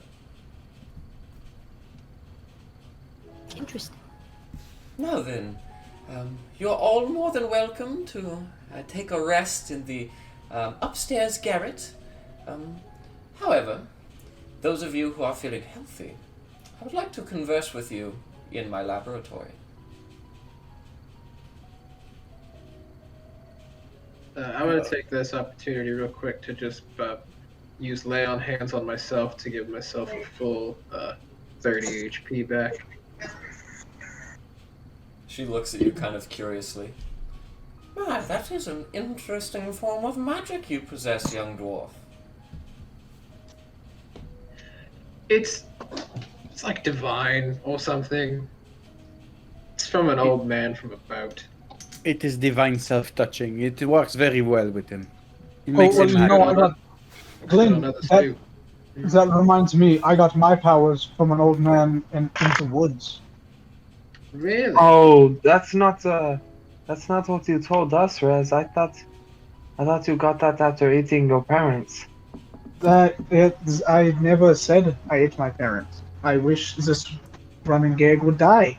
Yeah, siblings. He ate his Ah, siblings. oh. That His never parents My fought happened. his bad. siblings I'm too. sorry. Hey, Is don't that- be lying to my I'm so family. sorry. I That heard must he be ate... hard. I'm You sorry. guys I were messed up. trying. Hold on, I want to clear things up. I heard he ate his crewmates. That's what I heard.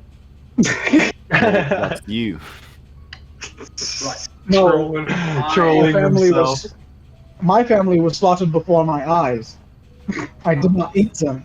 I Why, your only mother ever who saw then him fed them eat to people you. once.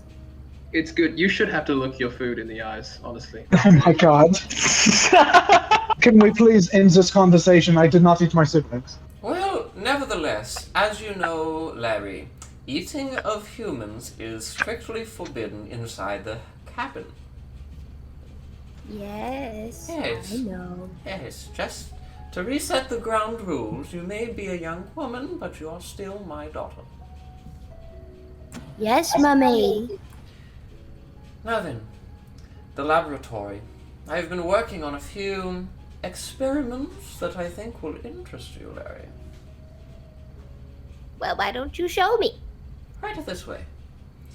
As you guys go down the hallway, you almost get to the foot of those cherry wooden steps. However, to the right, there is another hall. As Marchand takes back the beaded entrance and Velen steps forward, you see two double doors of splinted timber. White stains streak them, very luxurious. As she opens them wide, you guys immediately notice a room filled with magical devices strewn above the shelves. Wands, staves, small vials of different colored elixirs, and a snow globe that sits in the center of the room. As you all walk in, if you so wish, you hear the crackling of the beakers and the different scents fill your nostrils.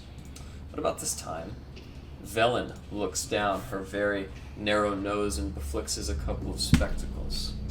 As she puts her hands together, "Ah then, how is it that you all came to know my daughter?"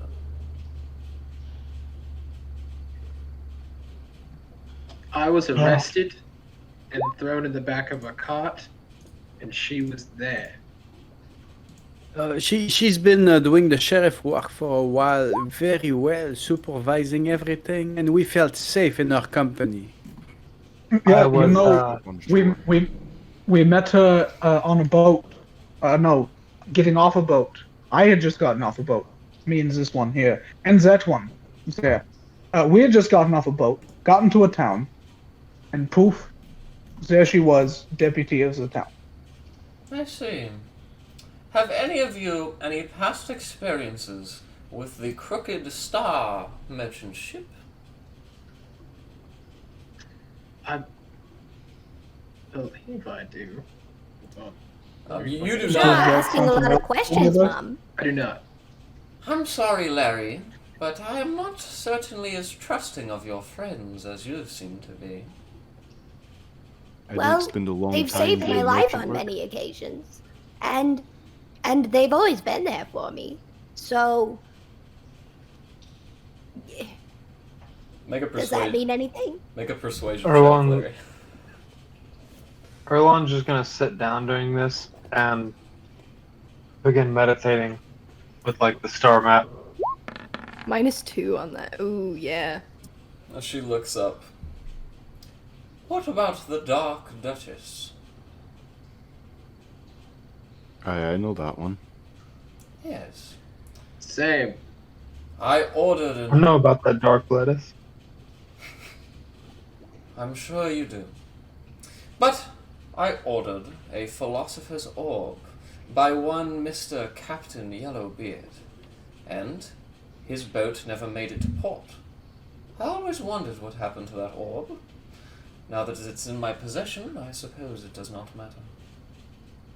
Nevertheless, I know that some of you may have been aboard this ship, and to you I say, I am sorry. I could not prevent its destruction, and for that, I bear the guilt. I'm gonna pull out my bill of sale that I believe is about this orb. This was you, was it? Yes, indeed. I used the twisted hand as a surrogate so that I could not be tracked. But, nevertheless, it seems as though it has returned to me all the same.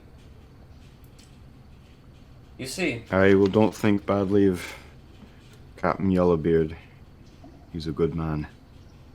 oh no, it was not his fault.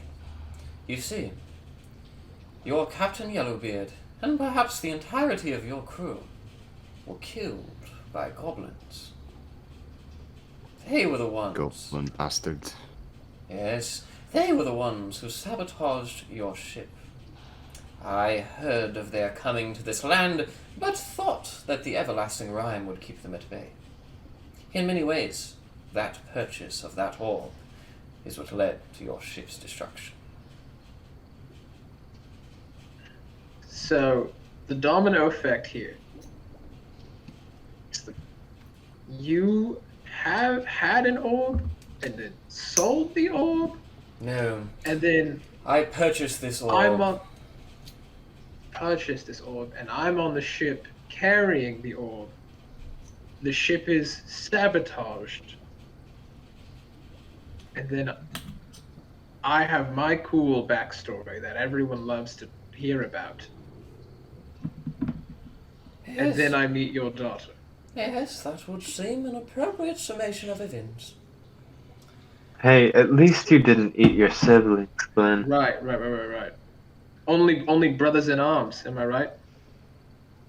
Now that that's out of the way. Rez goes to put one of the wands back that he was fucking with, and like sets it down and accidentally knocks over all the staffs and tries to like pick them up again. And He's our finest warrior. Rez, do not embarrass me in front of Mummy. You're breaking Mummy's things. Don't touch Mummy's things. I must apologize for the I just singing drop all man. the staffs. He was beaten by a fish, so he's not He hasn't too been all the same. together. I was not beaten by a fish. Yeah, the fish. a fish okay, on a you wall. weren't beaten by a fish, but you were like. I was not beaten by a fish. You were outplayed by a fish. I was not The outplayed fish by a fish. I the played fish very played well. better. The fish Damn played good better fish. music. Rez storms upstairs. Before you leave, Evelyn casts silence on the room. As she waits there for a moment and Rez takes his leave, she brings the silence back up.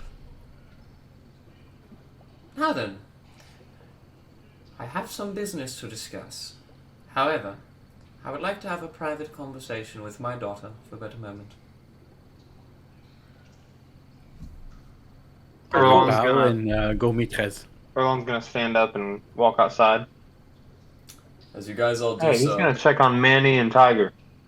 of course, Manny and Tiger, as you know, Erland, are still in Lonelywood, but they are in good hands. No. Rory and Aldrich, the guard, are certainly seeing to their safekeeping. Guys, real quick, I've been feeling like I forgot something, and I think I may have left the pieces of Yama at the temple. Unless, for some reason, I strapped them to Manny or something. But they might just be a torso and a head hanging out in the temple somewhere, and we'll talk about it later. Larry, Yes. your youngest brother Jean and I went in search of you 2 weeks ago.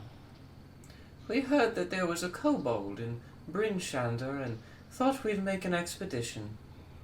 It was just the two of us, and then Timothy came along as well.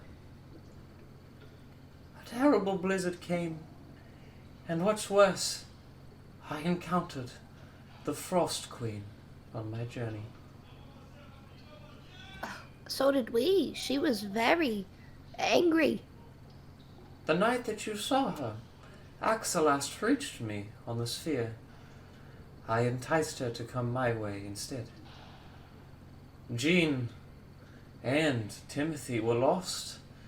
They were both frozen to death. But, for some reason, Timothy has returned, and I found in his bedroom this bizarre-looking amulet. Do you have any idea what it means? As she slides the amulet to you, Larry, you know this to be an amulet of Levistus. Levistus? Why would they... I know that when I saw Jean, he wasn't himself. Yes, he has been acting very peculiar lately. I think I'm going to ground him. Well, I mean, like he was vampire-ish. And no. he tried to kill my friends and I. Either way, don't mention anything. He gets very, how should I say, depressed these days, and, well, you know how he can be. Yeah. I'll try to stay clear, but I'm worried, Mom. I don't think they're themselves anymore. None of us are, Larry. But that is life. Well, would you like some tea? Some what? Some tea. Yes. I think my friends and I would all love some tea. Then I shall join with them in the main parlor. As she walks out, you guys see the beaded curtain opened once again by Marchand, and as Timothy is sitting in the center of the hall, still flickering with the music box, Velen holds court. All of you, Marchand will soon bring you some mint juniper tea. If you are feeling tired, feel free to aspire upon the central garret. As she motions her hand up, you guys watch as wood on the wall pushes out and forms a balcony and staircase for you guys to walk up. I will take the lead. Now then, the rest of you, Modron, Bobby, Timothy, Parker, I would like to talk to you. As you guys see the kobolds talking in a corner with their mother, she tells them about Jean. They all grow a bit sad, and Casper storms up to the central garret and just hangs his head over. Velen inevitably returns to you. Please, do get a good rest, and if there's anything I can do for any of you, let me know.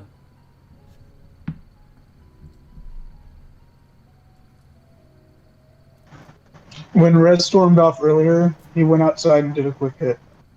Okay. Okay. Okay.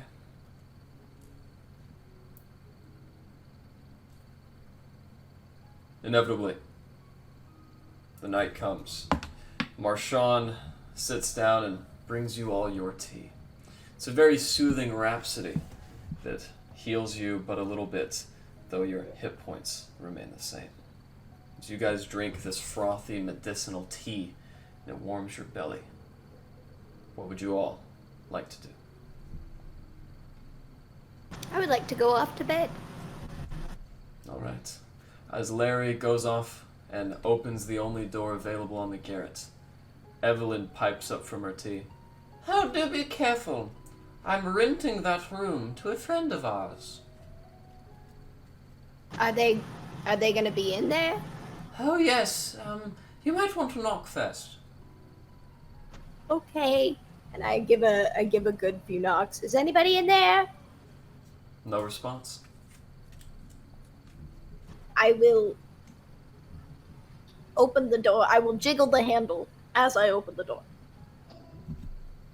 to make noise. I'm coming in! As you do so, I would like to wait just a moment to see if Raimi is going to rejoin us. He just lagged out. He said his phone died in chat. Oh, did he? Okay. Yeah. In the meantime, who is joining Larry? Alistair's gonna be staying up, smoking his pipe. With each puff, a different creature's gonna go up. As you as you're doing this, Alistair, you're in a room full of children. You are definitely making the most, and sitting with her head in her hands, Parker just looks up at you. Oh, what's that one? I know just be like all the different creatures we faced and fought, and maybe throw in some Oreo and the Frost King in there for fun, for a bit of flavor.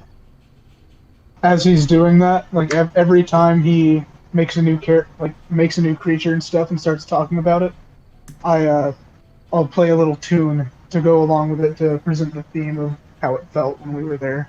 Yeah, and I tell the story about how I heroically slayed all of these monsters.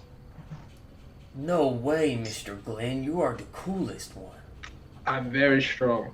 I'm very, very cool. I'll give up a few puffs of Glenn being unconscious laying on the ground of the battlefield. A tactical rest. While I'm smoking and just like throwing up the puffs of creatures and like talking about what they are, like only a bit of his attention's to that while he's studying the laser pistol and taking notes and learning everything he can on it. Wow. I can't wait to be an adventurer someday, too. At about that time, Evelyn... That's enough, Parker. It's your bedtime. Yeah, Mom. And she goes up the cherrywood staircase. And my 4 kobolds are just sitting by my feet. Right. Aurelas, you and Larry open this door. As you do so, Larry, you see a high elf woman painting on a canvas. As you walk in, the shawl that she's wearing, made out of wool, is obscuring all of her body except for a tattoo on her back. As she tries to pull the shawl up really quick and obscure it, I need a Ralas and Larry to roll me a perception check.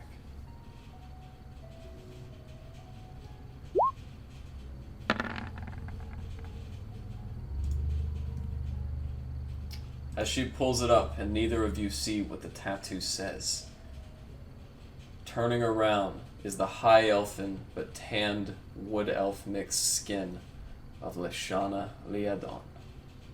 As she turns around, "Listen, Timothy, I'm not in the mood to..." As she looks up and makes eye contact with Aralas, the tea she's holding falls on the ground and shatters, and she faints. Oh dear! Oh no! I'll try to catch her up if I can. Just lay her down. Make an If, acrobatics if I roll. can reach anything. I'll go get a cold towel. Wait, before you go, Larry, I don't know much. Is that a good thing or is it very, very bad? Should we look at that tattoo? We should. Oh, we really should. Real quick, just move it out of the way. Yes, just look okay. at it. What was that? It's cool. It's a sick tattoo. My hand is stuck. I can't fucking move right now. Please help me.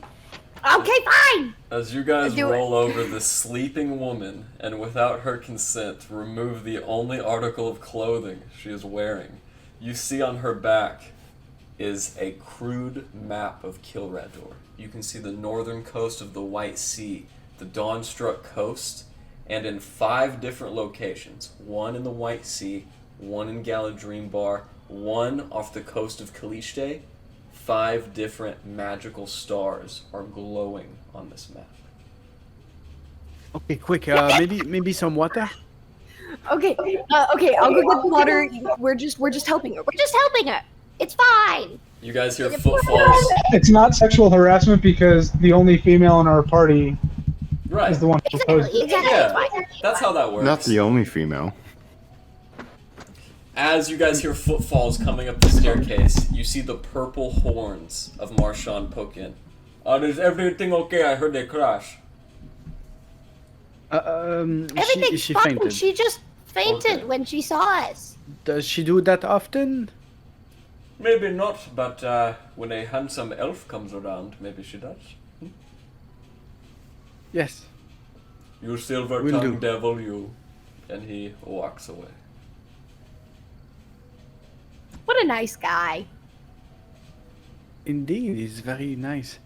I don't know what to do, Larry. Is that a good thing or a bad thing that we'll she fell like that?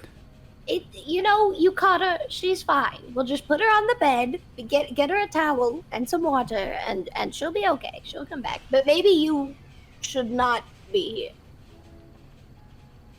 here. I lost her, and I feel maybe I can't lose her. I really can't lose her. Does that make any sense to you? I'll stay like at the other end of the room, and I'll be quiet, but not Okay. creepy. Like quiet, nice. Okay. That's fine. Maybe get the bard in the room to sing something soothing. Okay, but I don't know if she's gonna act like that for every male she sees. Who knows? Rez! Well, that's gonna be our test. I figure. Rez! Rez!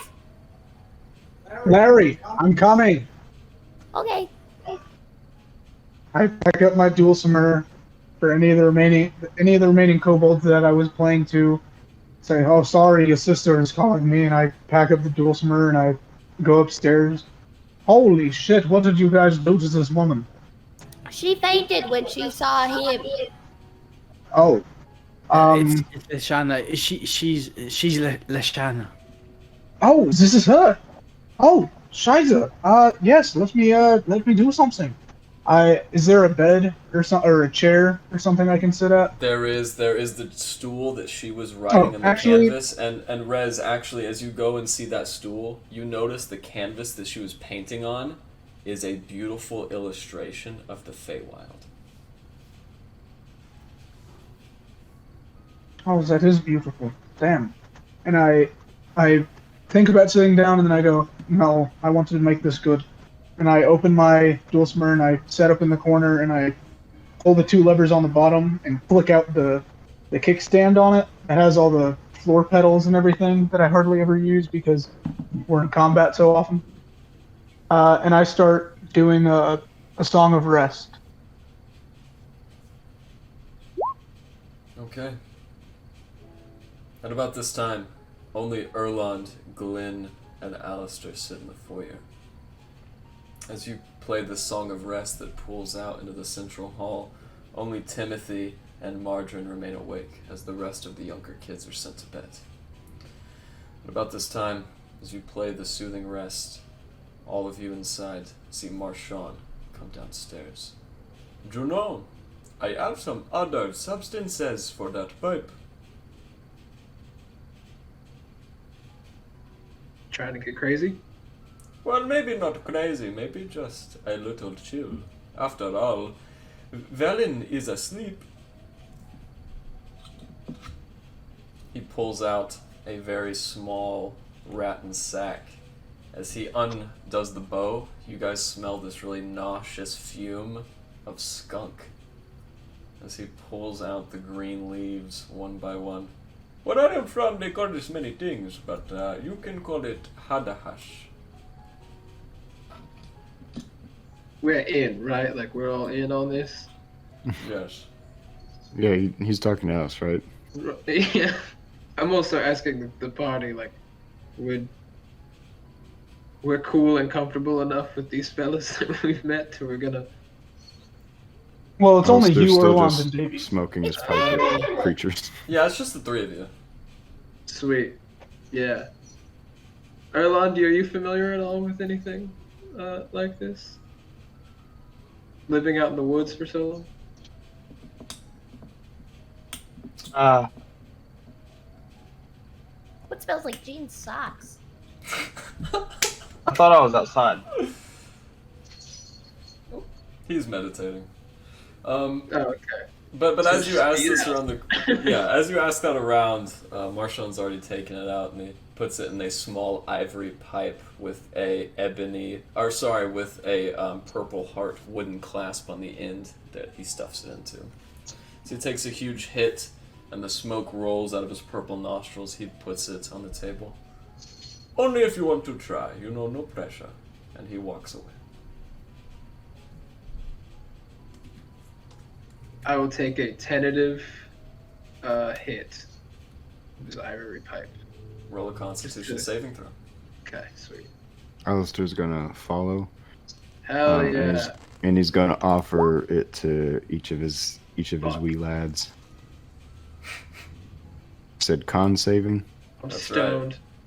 Stoned. That's right. This is not necessarily an Shit. addictive substance, but with those Hey, saves, well, you know what? Hold on. Hold on really both quick, of you actually. both of you gain 2 wisdom, and you lose 2 dexterity. Not permanently. Not permanently. Just for the duration of the drug.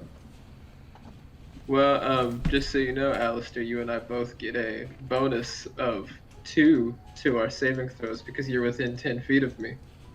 It doesn't help I me love a any. drug. Alright, that's good to know. Yeah, so what was it? We lose 2 dexterity, gain 2 wisdom. Yep, just for 2 hours. Sweet. If I were you, I'd just put parentheses like -2, so you don't Yeah. forget. Okay. So as you play the Soothing Rest res, inevitably one of your chords strikes a high enough timbre on the dulcimer that Lashana slowly comes to consciousness. As she wakes up, she is going to roll me an insight check.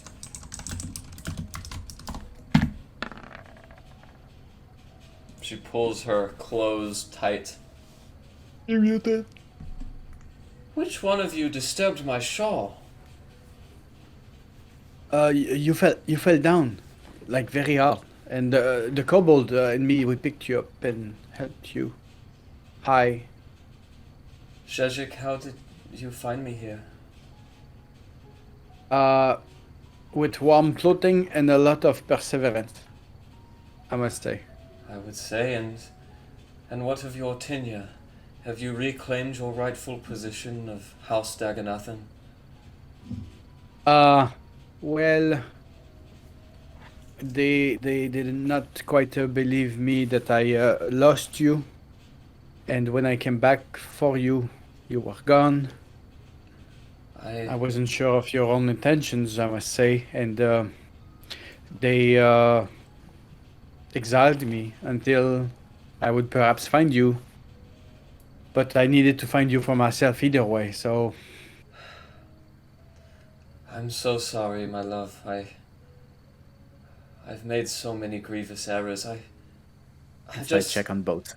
I just did not know what to do. I could not go back home. You must understand. She seems to be being honest. Well, maybe with a bit of time and trust, you will... maybe I can help you and maybe you can help me. Just understand. All I care is about understanding. And this northern place is a shithole. Well, I did it for you. I agree. I never meant to hurt you, Zhezhik. I'm sorry. Well, adventure and perseverance, I think, are good experiences. Listen, Plus, I learned a couple nice tricks from my wizard book and stuff. I'll show you sometime. that you should, but I think I'll stick to painting. Please, introduce me to your friends if it is not too much to ask for. Oh, well, yes, they are very good people. You have no idea. They took me along and they didn't ask any weird questions, and they're all very, very nice. So meet Rez the Bard. He's great. Wait until he Guten sings. Tag. Pleasure to meet He's you, an angel. Rez. Are you... And Larry, the kobold, is there. Yes. Yes, you seem to know my family.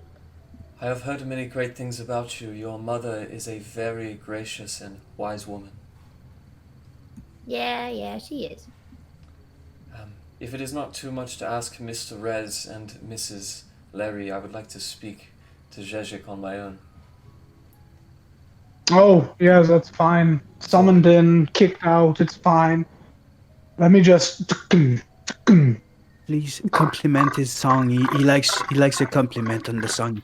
That's... Yeah, I'm putting my dulcimer up incredibly slowly. That song was extremely fortuitous. Oh, thank you. You didn't have to say that, and I pack up the dulcimer at a regular speed. Oh, I appreciate it. And I go downstairs. Oh, what are you guys smoking? Me and Alistair look like that Truth commercial. Like milk. Are you sure, Rez? I am almost certain that it is time for Gene to change his socks again. I'll let you think about that one. And I go downstairs. Mummy won't like. As you guys sit there for a while, you watch as a small brass spider, I also take it. a small brass spider climbs up the wall of the cedar table. As the spider begins to climb slowly over the table, it pinches the pipe that's resting there between its two limbs. What would you guys like to do when you see this brass spider? Alistair. Hey, Alistair. Is that the thing you guys just took a hit off of? Rez, be careful. Could I do an Arcana check at advantage because I'd be using my Artificer tools? Yes. Erland, what is the nature check for? Just to check it out, see if I recognize it from anywhere from our travels. You, the substance they're smoking, or the spider? The spider, like if I've seen the technology, like No. in any city. You've never have. It looks advanced, kind of like Duragar technology, but you're just not sure. Alistair, as you look at it, you know this is a small servant, and there has to be an artificer within 100 feet controlling it.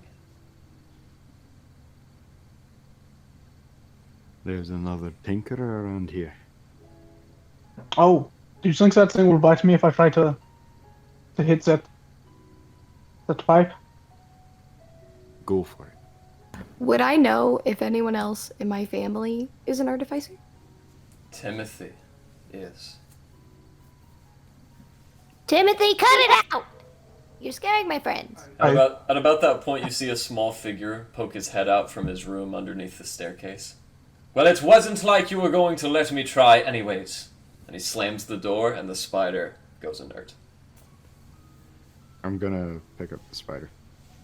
It's just like an inert, floppy thing. When you move it to one side, the legs fold, and they fold the other way. You think that you could probably make something like this in a day. Alright, I'm going to quickly, like, sketch out the designs of it, make a quick blueprint of it and how it works, and then toss it back on the table. Alright. Carelessly. Aurelas, as you and Lashana are in the room together, as soon as everyone else leaves, she gives you a kiss on the cheek. I stay still for a second. Thank you for coming. I was growing so lonely in this place. You see, it's been a long time since we've known each other, but I cannot honestly say that I have ever been as transparent as you are. So allow me to change that. And she takes off her shawl, as she is completely nude. Please don't faint as I have. I am attempting to show you what lies on my back. Please, fetch me the mirror in the corner. I will do so. And she takes the mirror off. The con save was great. It's DM's inspiration. As you fetch the mirror, she holds it up to her back and stands in front of another mirror that's affixed to the wall, as both you and her can see it. Do you know what this is, Horadas? Well, I see a bit of a. Hold on, I need to look at it properly because it is the first time I see it. It seems to be a map. Yes, Zhezhik. I met a spirit. A man of the woods, they may call him. I asked him for the virtue, the ability to reclaim my family's treasure, and I was blessed with this mark, this tattoo I have heard some refer to it as. I believe emblazoned upon my back are the ancient magical items, the heirlooms of House Liadon. That would also explain why House Daganathan wants me so urgently. If they retain me, they also have this map. I must ensure they do not retrieve it. Did you ever notice that any marks or location was to move or swap its place? Indeed I have. This one here, the one she points above Icewind Dale, the one that's closest to you guys, it used to be located in the nation of Theridon. It has traveled many thousands of miles to reach here. I do not know what it means. And do you know what those items are? Do you know some of their lore, or? As you are no doubt aware, the houses of the Aquarian Council have been hoarding magical items from the possession of lesser species such as the dwarves and the humans. But my house, House Liadon, our heirlooms have been missing for a generation. I'm not sure what this is, but I suspect it may have something to do with that, and by Jove, I am going to find out what. That makes a lot of sense. There's one more thing. Do you know a Mr. Dazon? Dazon, son? Yes. We made a pact. We finally managed to overtake them in battle. We decided to offer him his life, and in exchange he said he would not be looking for you. But as you know, he's wanting magical items like I've never seen anyone want those items. So his trust is... His word is not to be trusted, I would say. He sounds to me to be a true Dagonathan. Well, But I did steal his hat, though. Doesn't it look dashing on me? it does indeed. It is very difficult to make one of your look even more dashing. Nevertheless, I feel like we're neglecting your friends. Come, introduce me to the rest of them. Before they come down, can I first ask Rez? Be like, hey, don't you have a map on your back? Rez puffing that pipe. Yeah. What's of it? Well, like, where did it come from? Oh, I guess I've never really told you guys that, have I?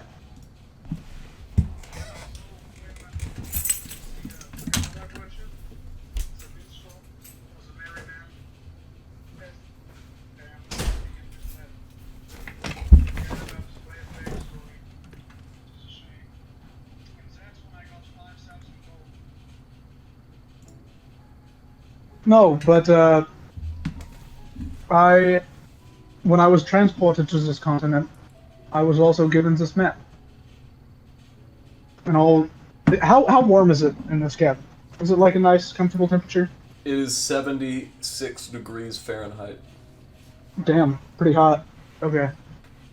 So yeah, I take off my vest and unbutton my shirt and pull down my and show off my back tattoo. As you guys look, it is a rough estimate. Lines, jagged shapes appear to be tin towns, and there are 10 stars which have since disappeared and left black marks, indicating that Rez has been to each location. You should show that off more. It's pretty cool. Well, you know, it's kind of fucking cold here, so. True. Speaking of which, Puff. Go ahead and make me a constitution. Oh, you already did Rez. Okay. Well, Rez, just like everybody else, you're not addicted. But here's what's crazy. Since the Oracle Dust puts your abilities certain, and so does the Hadahash, they cancel each other out, and you are riding the edge of high. Oh, dang. So I gotta commit to one. It's exactly what like every youth pastor said to me as a kid, where it's like it starts with smoking weed, and then you're like, dang, I need to speed up, better do some cocaine. Mm-hmm. And then you need to slow down. What do you do? Heroin. That is how that works in the land of the Kilradian continent as well. So Rez just nurses that pipe, I guess. Erland, are you outside or inside? I am. I'm outside meditating. Make me a perception check. At advantage. Okay. Over the sky, as night comes to a definite point and the dim light subsides, you are out enjoying the cool air when you see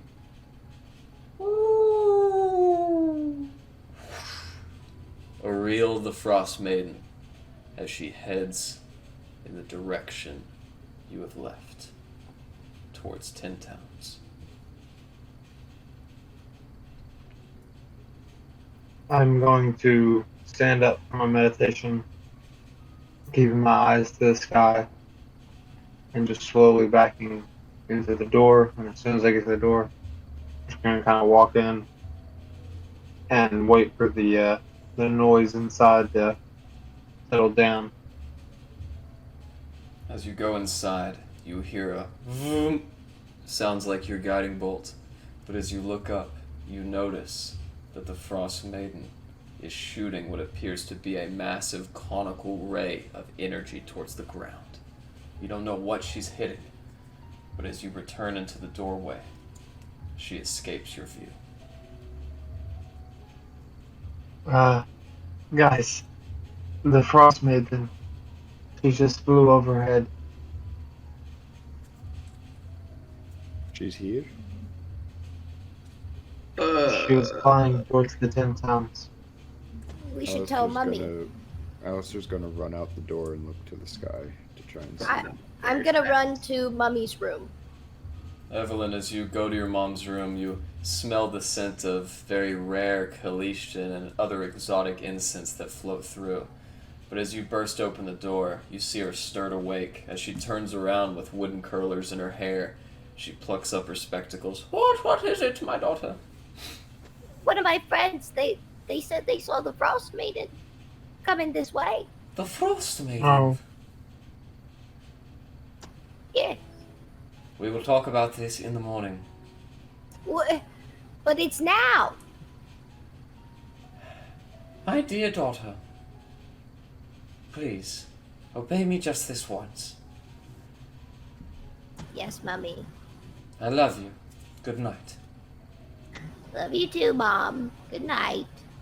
And I'll go into the living room all somber and just plop down in a chair.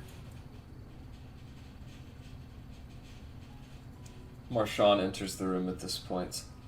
Mine, is there anything I can help you with? I heard a disturbance.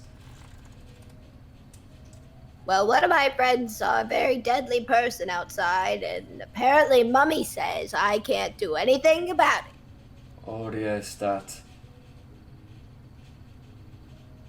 Well, farewell. And he leaves as well. Yeah, farewell. Inevitably, as you guys sit in the dining room, the door above the garret opens, and you see a wood elf, what appears to you, though she is a half-elf with very light corn silk hair and a pernician nose that matches her very pointy chin. As she walks out and folds the shawl over her beautiful body, she steps down the stairs in bare feet. Arelas, are you following her? Yes, so my friends are... Oh... Those are the guys. Well, it has been a long time since I've met an elf of the sea. Greetings, I am Lishana. It is a pleasure to meet you. Yes. It is a pleasure. How are you? How are you doing? Very good considering. I'm wanted in Calatrimba, so I'm glad to be amongst friends in a warm room. Well, at least you're wanted somewhere. Yes. What have you, Master Dwarf? What is your name? I stand, give a little bow. Glenn of Koenig. Happy to make your acquaintance. I sit back down. Right. Yes, you must be from this land of the Dale lands.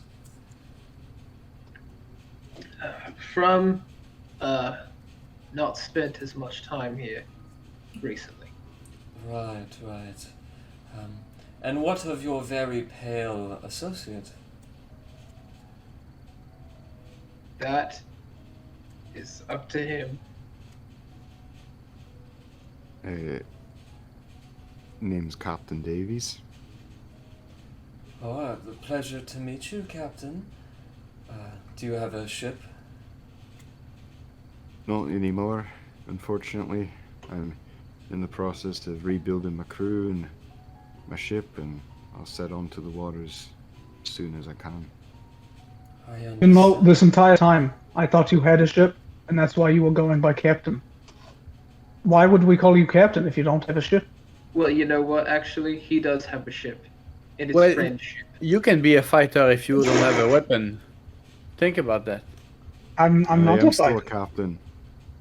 Just because my ship went down doesn't mean I'm not a captain. Right. But captain of what? Can you really be a bard when you're beaten by a fish on a wall? Aye, so let's not go asking questions now. How about that?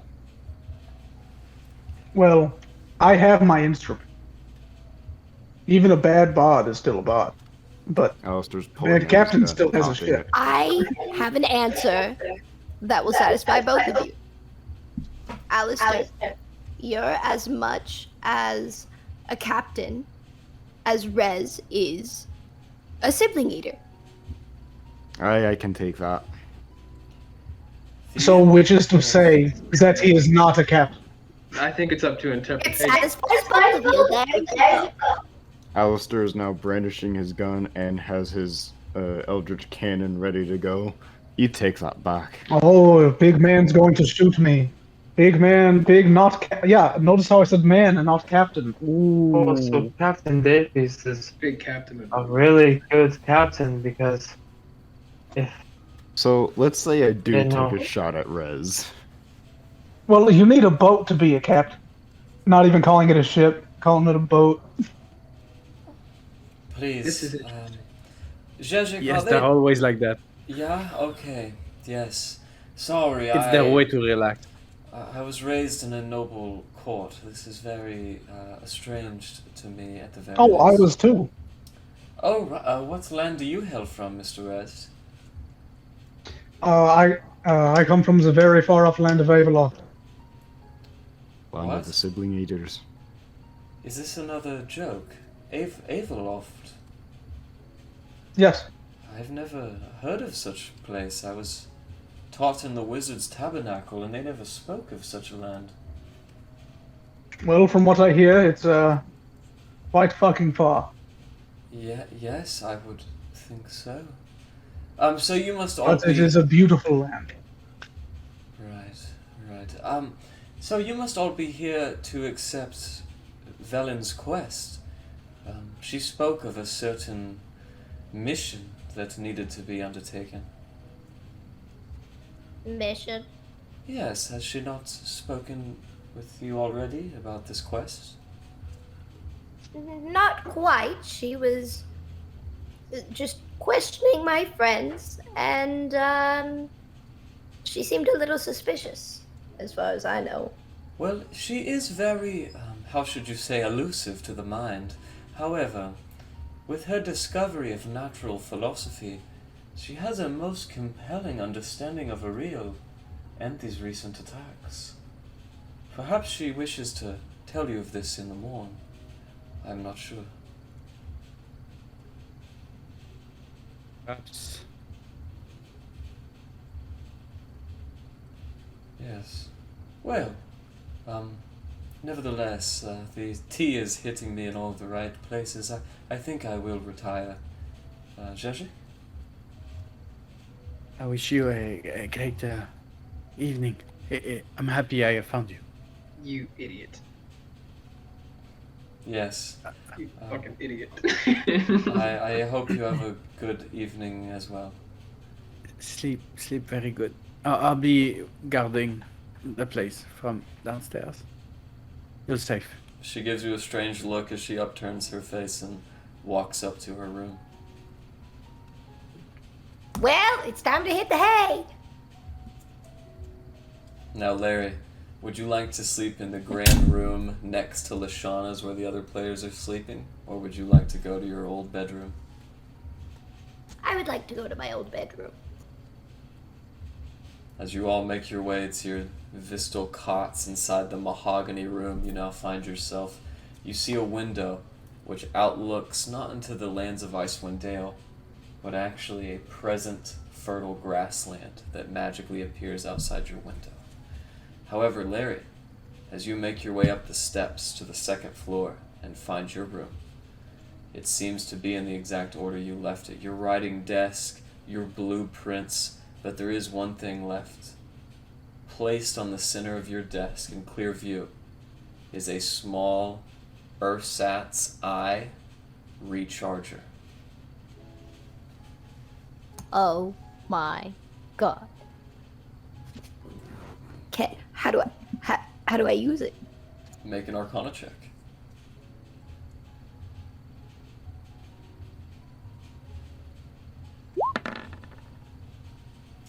You know that if you were to place your prosthetic eye that you stole from your mother and put it in this recharger, it would regain its magical abilities.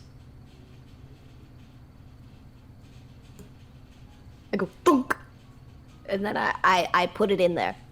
At about this time, as you're only looking out of the left eye, I believe now, you see a small piece of parchment under the recharger. As you lift it up, you see it is written in your mother's handwriting. And it says, An eye for an eye. very interesting, very interesting. At about that moment, the light expands with a magical arcane aura. And as you put the eye out of its recharger, you see it glowing. And it almost feels magnetically pulled to your head. Thunk. As it thunks in, you have now vision out of both eyes and dark vision to 120 feet. Incredible. I gotta take this thing with me.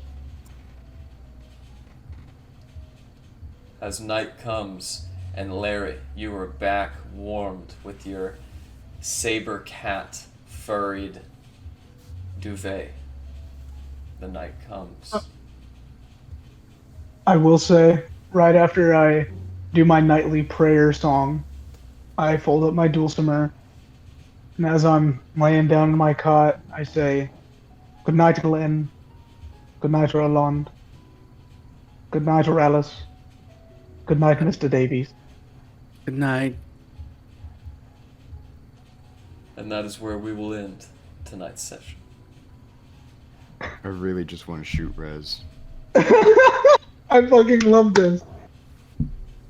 I feel like I came up with a very good in between for you guys. I really think you should take that one to heart and just go with it.